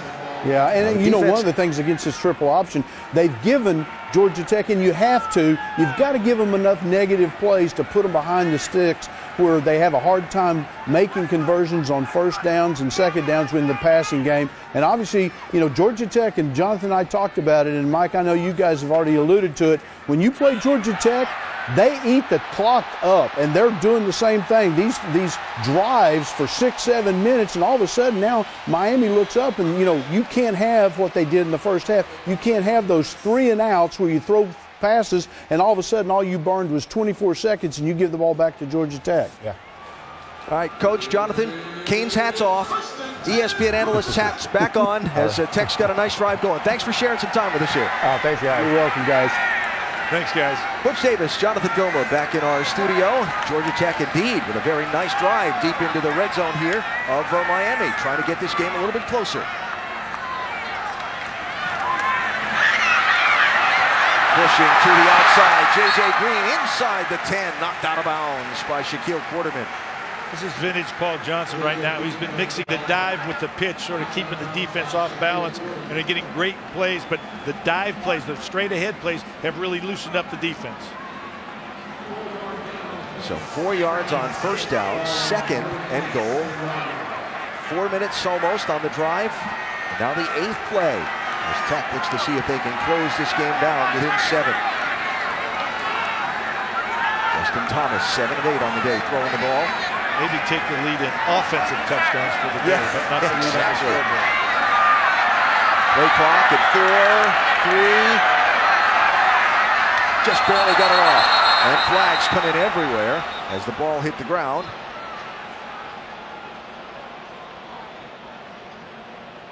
They might get a little bit closer. This might be an offsides. Yeah. I think Miami was trying to jump the snap count and got off just a little bit soon.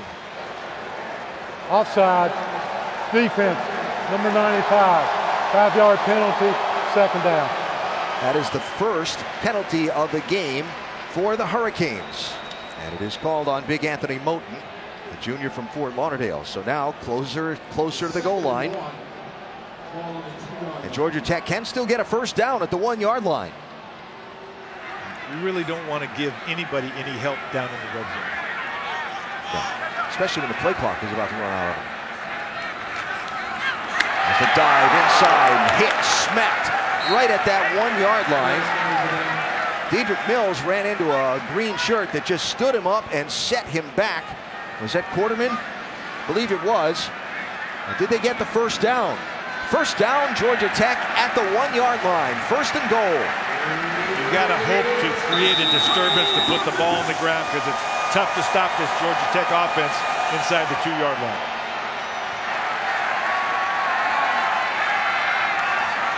Mills is the B-back, the fullback, behind Justin Thomas. Willis 3 near side. The motion man is J.J. Green. Into the end zone. Touchdown. Dedrick Mills and Georgia Tech.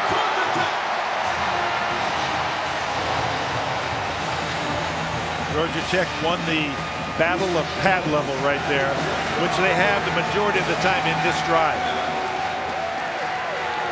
Now, Dedrick Mills, the freshman from Wake Cross, Georgia, is having himself a game, and we have a player down on the field. Off in the center behind the referees from my view, so I can't pick up the number, but it is a Miami player.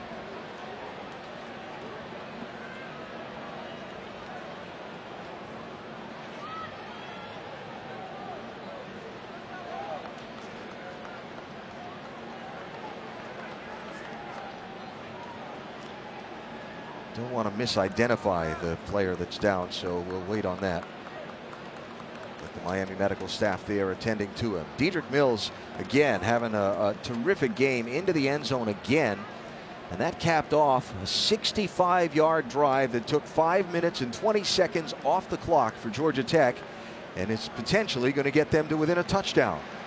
It was Zach McLeod, 53, the freshman, who is up. The game plan for Paul Johnson is take time off the clock, run the ball, and score touchdowns. Check, check, and check on that last drive. Yeah. So point after try here from Harrison Butker to make it a 7-point game.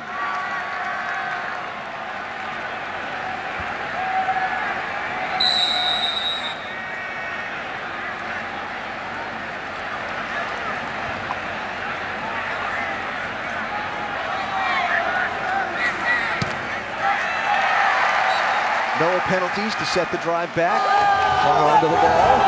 Nice drive all the way downfield into the end zone for the Jackets. Finale in the trio of top 10 showdowns after Wisconsin-Michigan later this afternoon from Ann Arbor. It's tonight in Clemson. Number 3 Louisville, and number 5 Clemson in Death Valley. Stream both games live on the ESPN app and on Watch ESPN. I asked you who you thought of between Wisconsin and Michigan earlier. How about Clemson and Louisville? I tell you what, I like both teams. I'm enamored with Lamar Jackson, but I really, after Deshaun Watson is rounding into form, I think Clemson's a little bit better team. It's going to be very interesting, but it's at Clemson, so I like Clemson in this one. The edge for home field. Kickoff down to the end zone. Miami will start from the 25-yard line with their third possession of this third quarter, and they have been 3 and out on both of their first 2. Yeah, and now pressure starts to mount a little bit. As this game gets closer, Georgia Tech has got for drives now taking time off the clock and makes every possession that much more important for Miami. They need to answer right now with points and a drive. Brad Kaya 7 of 11 for 84 yards passing. Again, they've only run 27 offensive plays in this whole ball game, 16 of them running. Yearby's got 63 yards on 6 carries. Walton has 27 yards on 9 carries. And so they start again at their 25-yard line with Yearby, the setback to the left of Brad Kaya.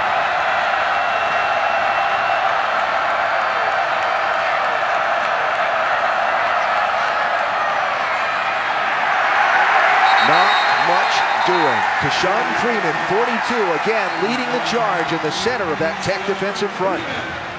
They brought a guy off the edge, sort of like a zone blitz concept designed to stop run or pass. They can put more pressure. Like I said, second and long, third and long favors the defense.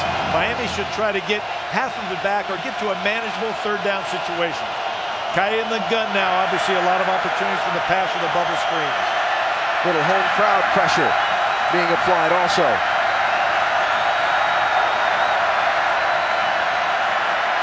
Kaya throws with a receiver caught. Good yardage, moving the sticks. Amon Richards with his first catch of the day. True freshman and their deep threat. They haven't targeted him a lot today, but that's a huge catch right there because they need yardage and points on this drive. So Mark Richt on the sidelines calling plays for this Miami team. Something he said if he coached again, he wanted to be involved directly with the quarterbacks. He wanted to call plays. He's doing that again for Miami's offense this year. Kaya throws complete, first down and more. Richards again into Tech territory and more. Down to almost the 30-yard line before he's knocked out of bounds. He's a speedster, and Lance Austin gave him a lot of cushion that time with good reason. But he was able to make the move underneath. You got to watch him, but he's starting to get warmed up. He's a guy who can beat you over the top or underneath with speed. Brad Kaya says having direct contact with the head coach every day has been fabulous. There's contact with Stacy Coley, and the Canes have a touchdown on a quick drive all the way downfield.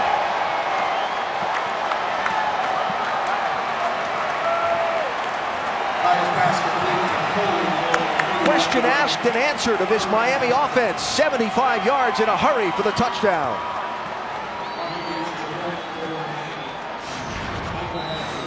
Watch him. He's right here. He's just going to go down and take that seam right there all the way across the field. Kaya hits him in stride. Nobody there, and then his speed, the afterburners come on right there. So the senior from Pompano Beach, Stacy Coley, into the end zone, and now Badgley continues his consecutive point-after-try streak. And the Canes go back out to a 14-point lead. Well, the run wasn't getting to much, so Mark Richt dialed up the pass. Down the field they went. Yes, sir, they did. Stacy Coley into the touchdown for Miami.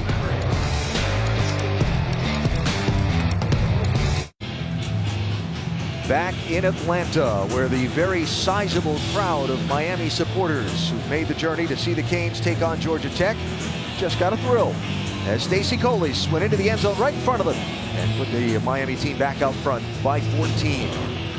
Really, there, upper deck, far side, they're sprinkled all around the stadium. Some folks telling me there is a sizable number of Miami alum here in this Atlanta area. Of course, Atlanta being such a capital of business and industry that many live here.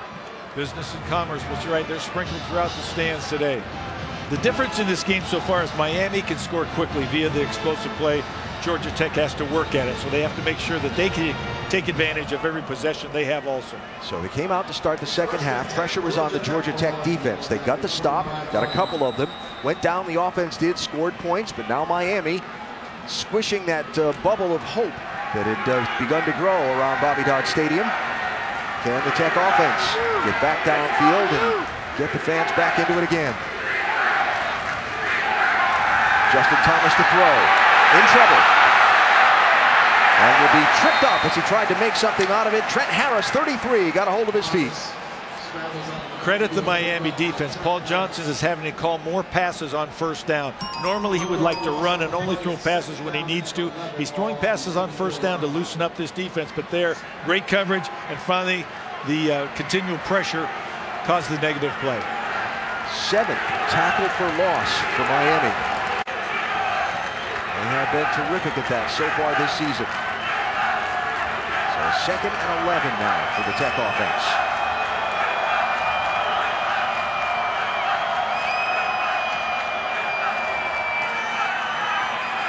Thomas to pitch to Searcy. Pursued inside out. Nice run there to the far side by Jamal Carter. 6 for the Canes, and it brings up 3rd down.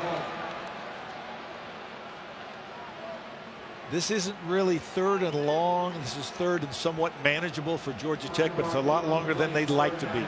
Nice rally response from Miami defense on the pitch. Remember, Paul Johnson's team will go for it on 4th down just about from anywhere on the field. Trailing by 14 here. We'll see if it's 4-down territory for them.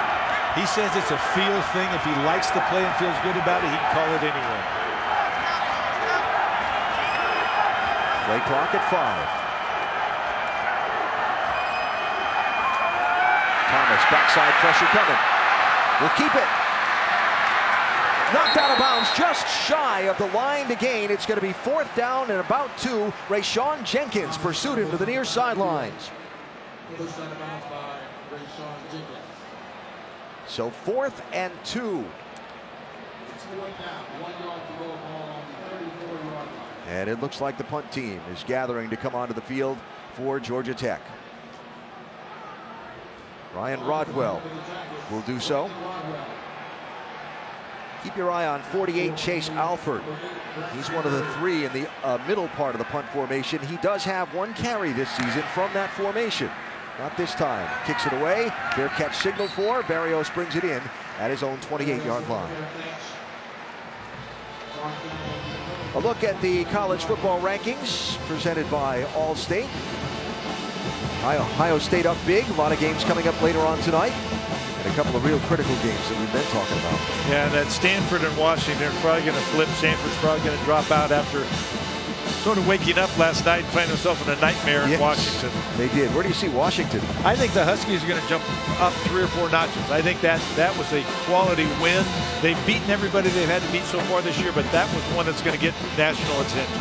And I agree with what Chris Peterson said after the game. What an atmosphere. Those Washington fans were cranked up. So Brad Kaya and the Hurricane offense back on the field, leading by 14. A minute to go, 3rd quarter, the first Coastal Division game of the season. For both teams, first ACC game of the season for Miami. And the throw complete for 1st down yardage and more.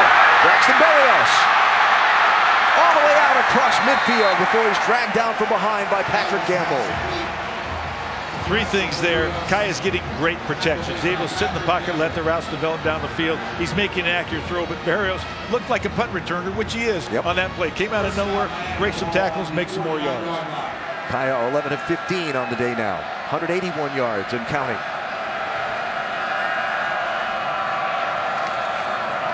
Handoff here.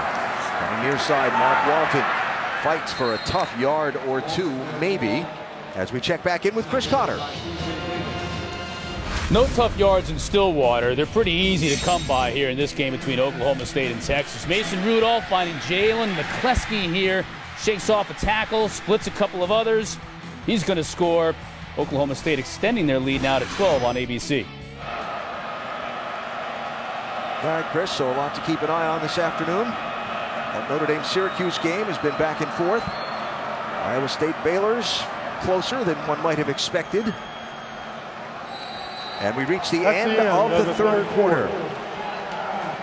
A period in which the teams tacked on to their point total, but the gap between them remains the same.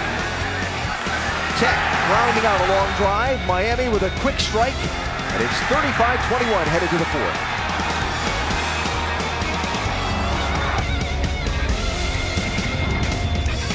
Back to Atlanta, Miami leads at 35-21.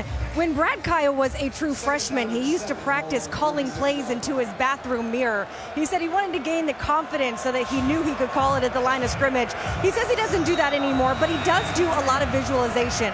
When he's walking around campus, sometimes even in the classroom, he'll be thinking about plays. So teachers, if you ever see his eyes closed in class, don't worry, he's just going through the playbook. So he said. Yeah, he wanted to emphasize that.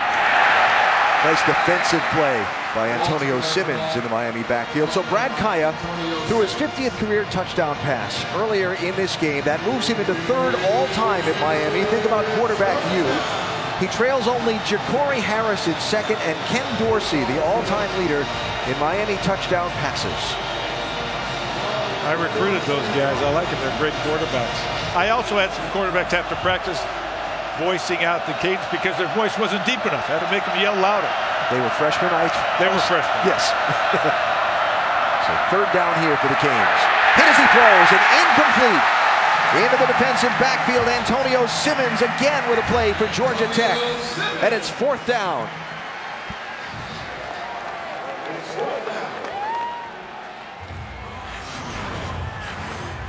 We take a look. He's going to come out over here over the right tackle area. Take a look and see as the play develops. Makes the inside move, a little speed move. Just can't handle him. Gets him going up the field, duck under. One of the great moves. Once you get him moving back, those big guys on the edge aren't quite as mobile.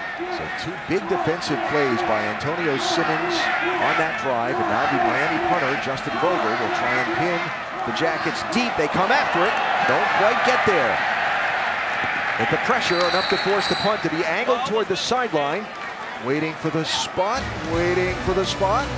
They'll spot it at the 20. That's where Georgia Tech's offense will take over. Tonight after Arizona and UCLA, it's Sports Center at night. Lisa Kearney and John Buchagras will have all the highlights from today in college football. The baseball pennant races, day 2 at the Ryder Cup. Plus, get you ready for Sunday NFL and everything else for the busy day in sports. Sports Center at night after college football on ESPN. And of course, streaming live on the ESPN app and watch ESPN. We talk so much about the Heisman Trophy throughout the year. Of course, named for the former Georgia Tech coach, John Heisman. Memorialized not just by the trophy, but by a statue outside the stadium here. Head coach for the most lopsided football game in college football history. 222-0 in favor of Georgia Tech. Thomas stumbling as he pitches, but gets it outside. This is Marcus Marshall. Almost out to midfield before he steps out of bounds. If you take one step the wrong direction on defense, and we take a look right here, can't quite get there. That angle changed it.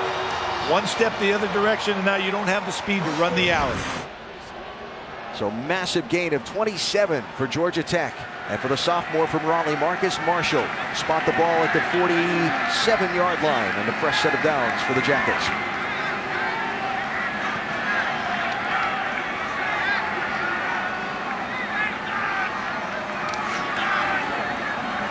Thomas will keep one of the rare times all day, if not just the second time I believe he's run with the ball. He'll get 11 yards on the carry and move the sticks again for the Ramblin' Wreck. Ramblin' Wreck right now is rambling.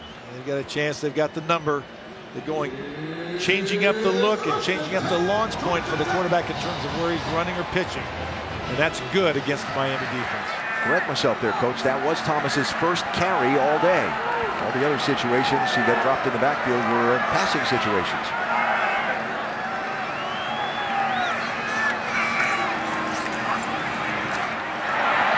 Pitches to Clinton Lynch, but he's stacked up there. Nice fighting through the block by the outside of the Miami defense as we check quickly with Chris Cotter. Baylor continues to struggle in Ames. Mike Warren, this is his second rushing touchdown of the day for the Cyclones. Iowa State extends their lead now 35-21. Seth Russell, 4 completions midway through the third quarter in this one, guys. Just making sure I heard correctly. Iowa State extends its lead on Baylor. Okay. Yeah, that's scary right there. There's your headline of the day so far. Under pressure, Thomas caught from behind, balls on the ground again. Miami's got it. Wait, one referee started pointing toward Miami. The other referee signaling Georgia Tech's got it. And in fact, the Tech center, Freddie Burden, comes up with it. Apologies if I misinterpreted the referee's arm motion. That may be one of Freddie Bird's best plays of the day. It's a play action pass. That alarm clock goes off in his head, but just not fast enough. And I'm not sure what he was doing, whether he was thinking about throwing it away or just trying to cover it up, but he's got to be better in the pocket with the ball. You think by now he'd have gotten the message to protect that ball when things start to get tight around it. Ball security is key. So the Moss sets up 3rd and 14. Look at Paul Johnson on it. He walked onto the field to get a better look and to call the right play. That was really interesting. Thomas under pressure again. Throws downfield with a receiver. Sliding catch. Brad Stewart right at the marker. Going to be close. He was down, but I think he's just slightly short based on the mark that I can see, but maybe not. A half a yard, if anything. They'll stop the clock and check. Really interesting as they're checking this to see Paul Johnson. He walked about 5 yards out on the field so he can get a better look from the quarterback's angle behind the offense to see what the defense was doing, what they're aligned in, and what play he wanted to call. No question they go for it on 4th down if they're short here. No question at all. Down 2 scores at this point.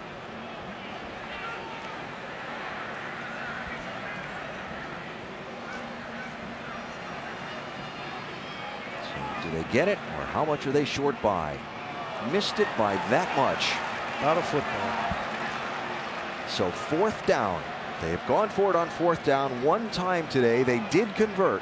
And I did believe they did the pitch. They didn't test the interior of the line. They took it right to the edge. So we'll see. The thing is, you always have to play for the dive first, the quarterback second, and the pitch third, which causes you to be a little bit late sometimes getting that pitch in this short yardage situation. You really can't change how you play this option in that situation. So 4th down and less than a yard. Dedrick Mills will be the B-back behind quarterback Justin Thompson. Paul Johnson out there in the middle of his team's huddle as they reset the chains and whistle the play clock in.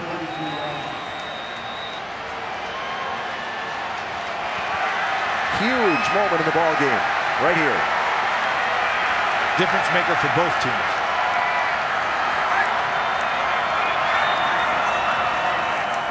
Hand it off to Mills. Puts a hand on the ground to keep from getting knocked down and gets the first down for Georgia Tech. That was a great job because he might have been tripped up right at the line of scrimmage, but watch him attack the line of scrimmage and use that other arm, the one not carrying the football, for balance. Great job here. There he makes the first guy miss and then just gets more yard. He only needed a football's length. Got that hand down quickly and kept himself driving forward. Tech at the 28-yard line of Miami. Thomas throws, looking for it all. And knocked away. Ricky June had his hands on it and defended there nicely in the Miami defensive backfield to knock the ball away. Corn Elder with the defensive play for the Canes. Corn Elder, their best cover guy. Here we see the pass coming down the field. June goes up and has it briefly right there, but Elder goes up and rips and strips it out before he can make contact with the ground. Tremendous job on defense to rip the ball out of the receiver's hands. Elder, the senior from Nashville, their best cover guy. Eddie Diaz saying he's playing at a high level this year. Showed it there. So 2nd and 10 for the Jackets. Thomas keeps, cuts back, down to about the 22-yard line.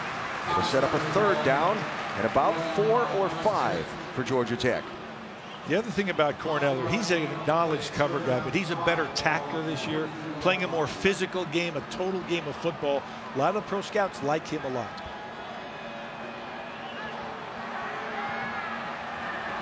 So on 3rd down in this game for Tech, they are 3 of 9. And again, still in 4-down territory for them. Game clock now under 10 minutes to go as they trail by 14.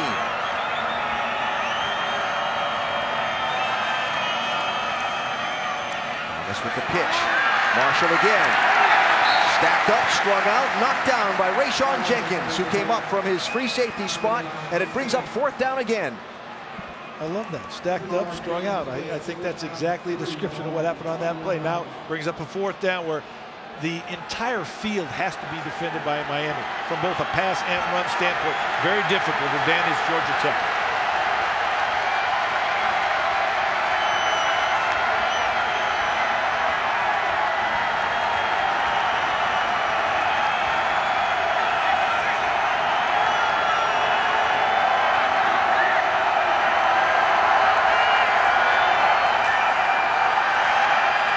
Thomas throws toward the end zone. Ball is bouncing free and hits the ground. Incomplete. Clinton Lynch and Rayshawn Jenkins were there. I thought Lynch had it for a moment, but as they rolled around, the ball came out, and it goes over to Miami on downs.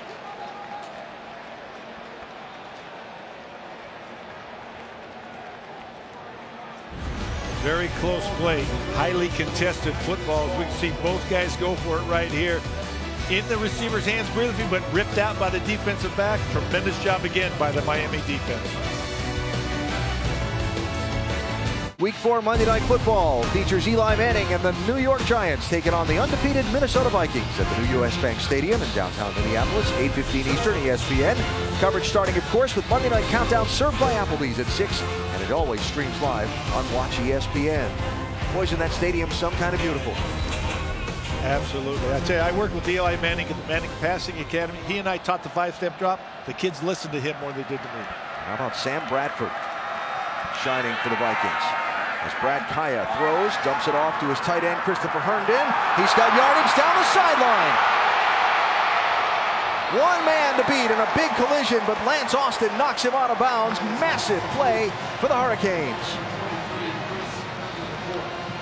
Moving the pocket, sometimes they don't always do with Brad Kaya. That's not his forte, but there's a nice job just jumping off to Herndon right there. You see, now watch him run through this tackle, tiptoe the sideline, and then show the speed that makes him a difficult matchup for the Georgia Tech defense. Herndon with a big play on a game here in his home area. He's from Norcross, Georgia. Norcross High School. And a 48-yard gain for Miami. Talk about a momentum swing. Stopping Georgia Tech on 4 downs, getting the ball back, going 48 yards on the 1st down. And they're down inside the 30-yard line as we check with Chris Cotter. All right, Alan, Jonathan Vilma's here with me. Let's talk about Texas and Oklahoma State first. Vilma, here's a pick by Shane Buechele, and they can't afford this. No, they can't. That's the quickest way to lose a game on the road, turning the ball over, hostile environment. Unfortunately for Texas, they got to come back and find a way to win. Come back in a hurry. They're down big. Baylor was down, but here Russell finds Chris Platt for the score, so Baylor's hanging in there on the road. An interesting day in the Big 12 for sure. Sure to be an interesting day overall in college football when you think about all the various matchups still to come today. 2nd and 6 for Miami. And whistle and a play clock that went down to 0. Did they get the timeout first? Miami. They did. They're first. Full timeout. Mark Richt signals the timeout. He'll talk about it with his team.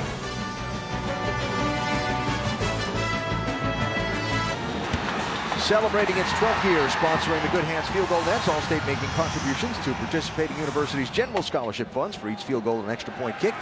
To date, All-State contributing millions to scholarship funds across the nation. No field goals in this one, but what, 8-point after tries knocked into the nets today? Would you believe this was a 7-0 game at the end of the first quarter?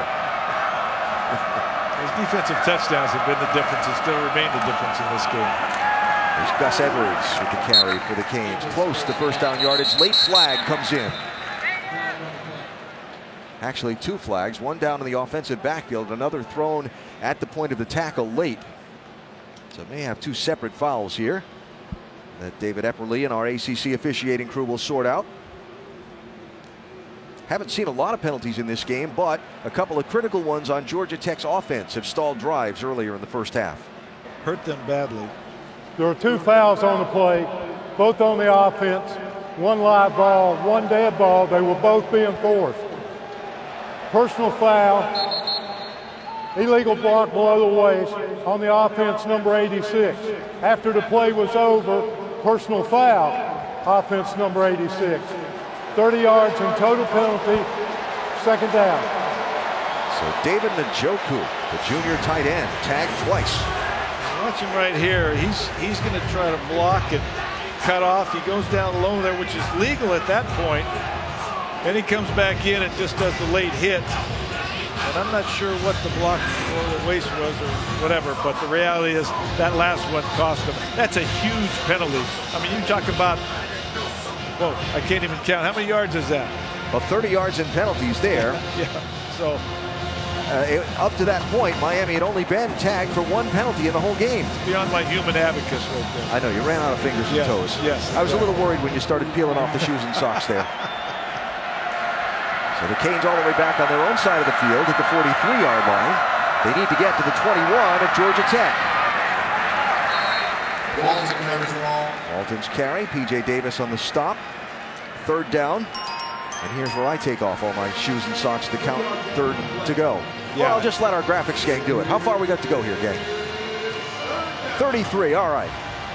Georgia Tech back in the prevent defense, only rushing 3, playing 8 in coverage. Just going to let them do anything they want underneath, but tackle the football. Don't let anybody get behind you.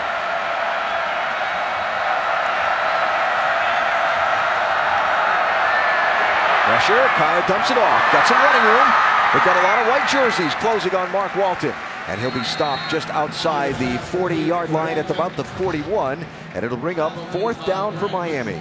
Nice job of creating pressure with only a 3-man rush and then converging on the running back, keeping them out of field goal territory. You're talking about they were starting inside the 30-yard line with obviously a minimum field goal of what they wanted, now forced to punt the ball. Yeah, it'd be a 58-yarder if they tried to kick it from there, so they'll send the punter Justin Vogel on to try and pin the Jackets down deep.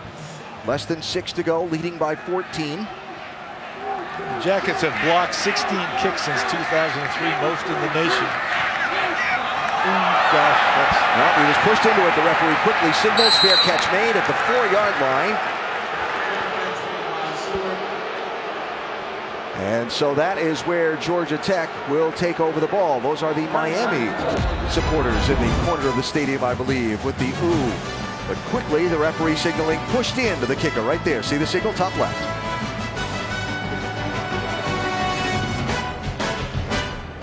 There's your situation. Georgia Tech trailing Miami by 14, 5.5 to go in this fourth quarter. Of course, Georgia Tech just had the ball for a 5-minute offensive possession and got no points. Turned it over on downs to Miami. They're not known for being a quick strike, are they? No, and that's the worst thing that can happen to them. They're a no-huddle team, but they're not a quick strike team.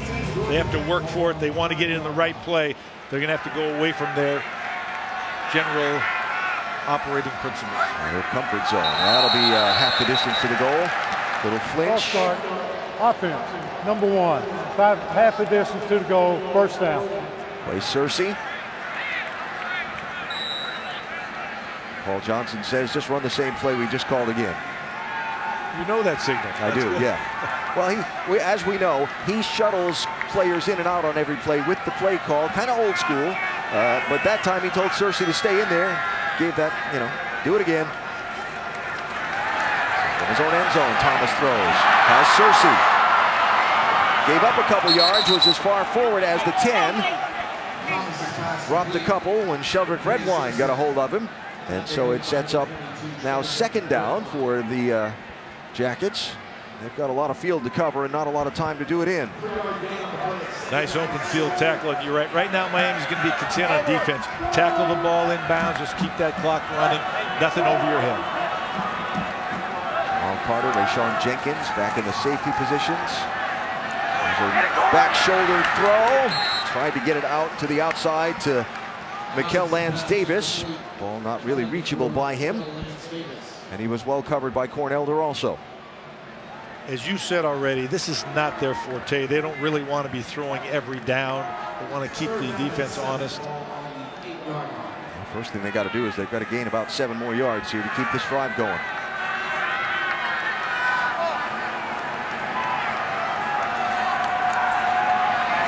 Gonna tuck it and run. Well sniffed out and read by Cornelder. He had his eyes on the quarterback all the way and closed that gap in a hurry. And I'm guessing he was sort of in a spy mode or watching the quarterback athlete for athlete, make sure if they had a quarterback draw or scramble, he was going to cancel it, which he did. So the punt team comes on, to the dismay of some of the local fans, but you're backed up to your own goal line.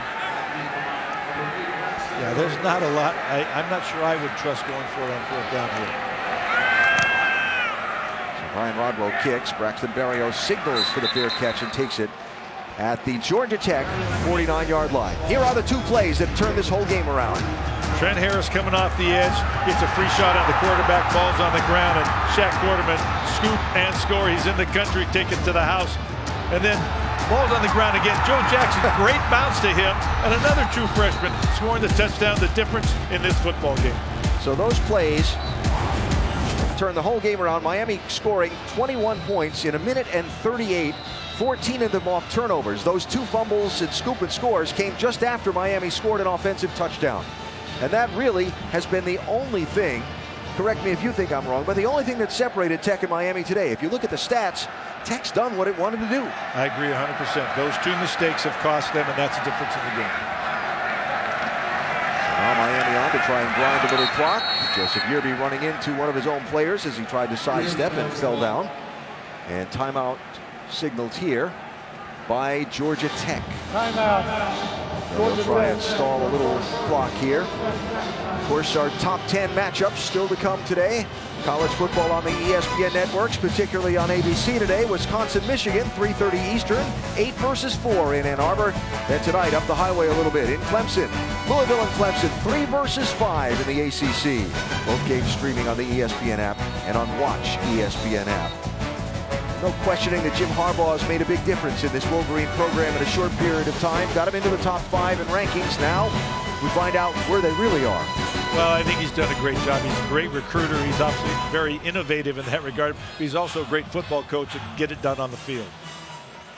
So the Wolverines and the Badgers. And how about Paul Christ and his team just picking apart Sparty last week? Where are they? I think Wisconsin is better than think. I think that game, Michigan-Wisconsin, will be very close down to the end. Yeah. Should be a very entertaining one to watch. There's Yearby far sides. Wrapped up there. Lance Austin was the first one to get a hold of him. Timeout Georgia Tech as they try and save all the clock they can. So Timeout Georgia Tech. Their second 30-second timeout. So we came into this game with 2 main themes and questions. How would Georgia Tech respond to the Clemson beatdown a week ago, and are the Canes for real? Let's start with the first one. How did Tech respond after getting just dismantled last week? I think very well. If you take out those 2 defensive touchdowns and 2 self-inflicted wounds with the ball on the ground, they've run the ball well, they've controlled the game, they've played basically even in terms of offensively. So I think they came back. I'm not sure, though, on the second question in terms of Miami, that we can say they're the same level as Clemson yet. Clemson was, when Clemson played Georgia Tech, it was not a football game. This has been a football game, and certainly Miami is back, and maybe the team to beat in the Coastal Division. Now, that was my next question, is this Coastal Division seems to be so wide open. North Carolina playing Florida State coming up 3:30 Eastern. That one will be a good one. And, of course, then Miami and Florida State in the big rivalry game. That's next weekend down in South Florida. That always gets them going. And the Tech defense get the stop on 3rd and long. Kaya hit as he throws, and the ball falls incomplete. And it will bring up 4th down. That was not exactly what Mark Richt and Miami wanted to do. No, they wanted to run the ball. They didn't want to go out of bounds, but they didn't want to have to go to a 3rd and long and throw the ball on 3rd down, which now stopped the clock. Sprinting Kai out, we've talked about before, that's not his strength. He's not fast enough or nimble enough in the open field. That ball was almost tipped enough to be intercepted. So I'm sure Mark Richt's going to go back and say we need to do a better job in 1st and 2nd down when we're trying to run our 4-minute offense to put the game away. So now can Justin Vogel, the Cane punter, pin Tech back deep again like he did on the last one. Movement and whistles, and they'll stop it. Offense, number 57, 5-yard penalty, 4th down. So back it up, and we'll try again with 3:56 to go in this game. For Mark Richt, his young defense, particularly the linebackers, certainly got a lesson in playing the triple option. A lot of them had no experience against what was going to come at them, and come at them very quickly by Georgia Tech's offense today. They acquitted themselves fairly well. They did. I think they handled the run for the most part well. Justin Thomas was very accurate throwing the ball today, other than putting the ball on the ground and helping that defense. I think the defense is going to get come of age a little bit. Brad Stewart finally chased down from behind after a nice return. It was Jaquan Johnson who finally caught up to him and made the hit. So pretty good field position for the Georgia Tech offense here. As Paul Johnson sends Justin Thomas back onto the field. Look at the breakdown on the day. Well, we talk about the fullback dive. You got to keep running it no matter what the yards. The quarterback hasn't done much, but the pitch to the tailback, the wingback guys, the A-backs in this offense has done the most amount of damage. 174 yards on the day. And they've been pretty effective throwing the ball, Tech has. And that's the part of what the triple option opens up, is when you do throw it, it sets you up because it's not what's expected from you. A little more expected now. Pocket collapsing. Thomas will tuck it and run. Out near midfield, he'll have close to first down yardage. In fact, they will give him the spot. Stop the clock briefly while they spot the ball. And a fresh set of downs. And we've got to congratulate the Georgia Tech defense who held Miami. Miami was thinking about running out the clock. Now Georgia Tech has a chance, at least, to come back and fight for this game. Had two shots down deep toward the end zone on that last drive that the offense had, as Ricky June pulls that one in. Short game, about 6 or 7, clock running. Those two shots into the end zone before that were close. Close throws. They weren't great throws, but they were very well defended. But both hit the receivers' hands. They had chances to catch them. If they get those opportunities now, Georgia Tech's receivers have to make plays. This throws quickly again to June. They'll mark that one as complete. Inside the 40 to the 39. And a first down for Georgia Tech. When you're in this situation, down 2 scores, time is of the essence. You tell your receivers, running backs, no sacks, get a first down, touchdown, or out of bounds.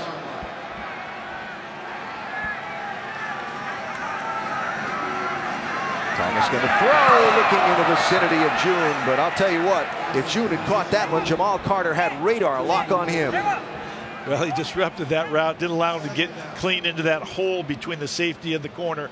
Pretty good throw, but the receiver was being jammed a little bit. Nice job on the defensive side.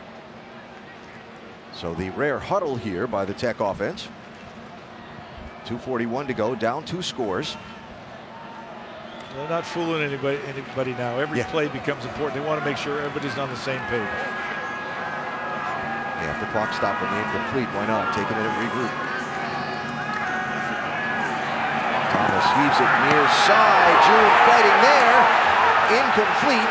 That was Adrian Colbert for Miami. That was close to pass interference. There was some hand fighting going on. I thought the receiver was trying to get back to the ball. I thought the defensive back was just trying to impede the receiver. Wing watches at the bottom of the screen. They're coming out. See the ball thrown here. Yeah, I think that should have been called. I'm actually surprised. It's a bad no call. Brings up 3rd and 10.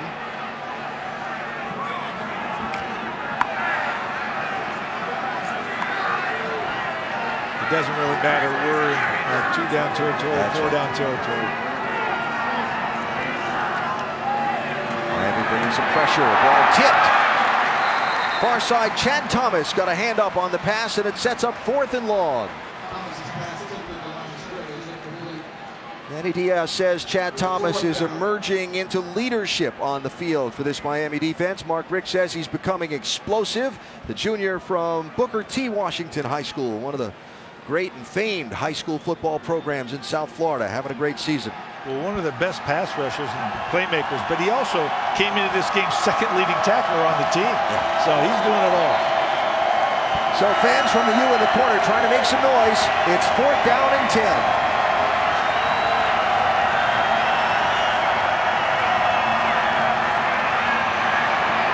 Thomas just heaves it into space. It's intercepted easily. Michael Pinckney, the only one there. He drops to the ground. And Miami will be in possession of the ball with 2:21 to go. Yeah, there was so much pressure, it's hard to tell, but that pass actually looked like it was thrown to Pinckney. I didn't see another receiver in that vicinity. Thomas trying to buy time, just finding nobody to throw the ball. So the freshman linebackers for Miami have had a big day. 3 turnovers. They've been involved in 2 of them. The Quarterman scoop and score earlier. Pinckney with the interception there. And actually the other scoop and score was by another true freshman, Joe Jackson, one of the up front guys. So the young ones having a fine time in Atlanta today. I'd say they came of age today. We're not out of here yet, though, because Georgia Tech still has a timeout. Miami's got to work on that 4-minute offense, get more productive in the running game so they don't have to throw the ball. Wes Williams will lead into the hole. Mark Walton will go the other way, looking for some running room. Won't find much. Coming up next, Michigan and Wisconsin over on ABC. Here on ESPN2, number 15, Nebraska tries to stay undefeated at home in Lincoln with Illinois coming to town in Big Ten play.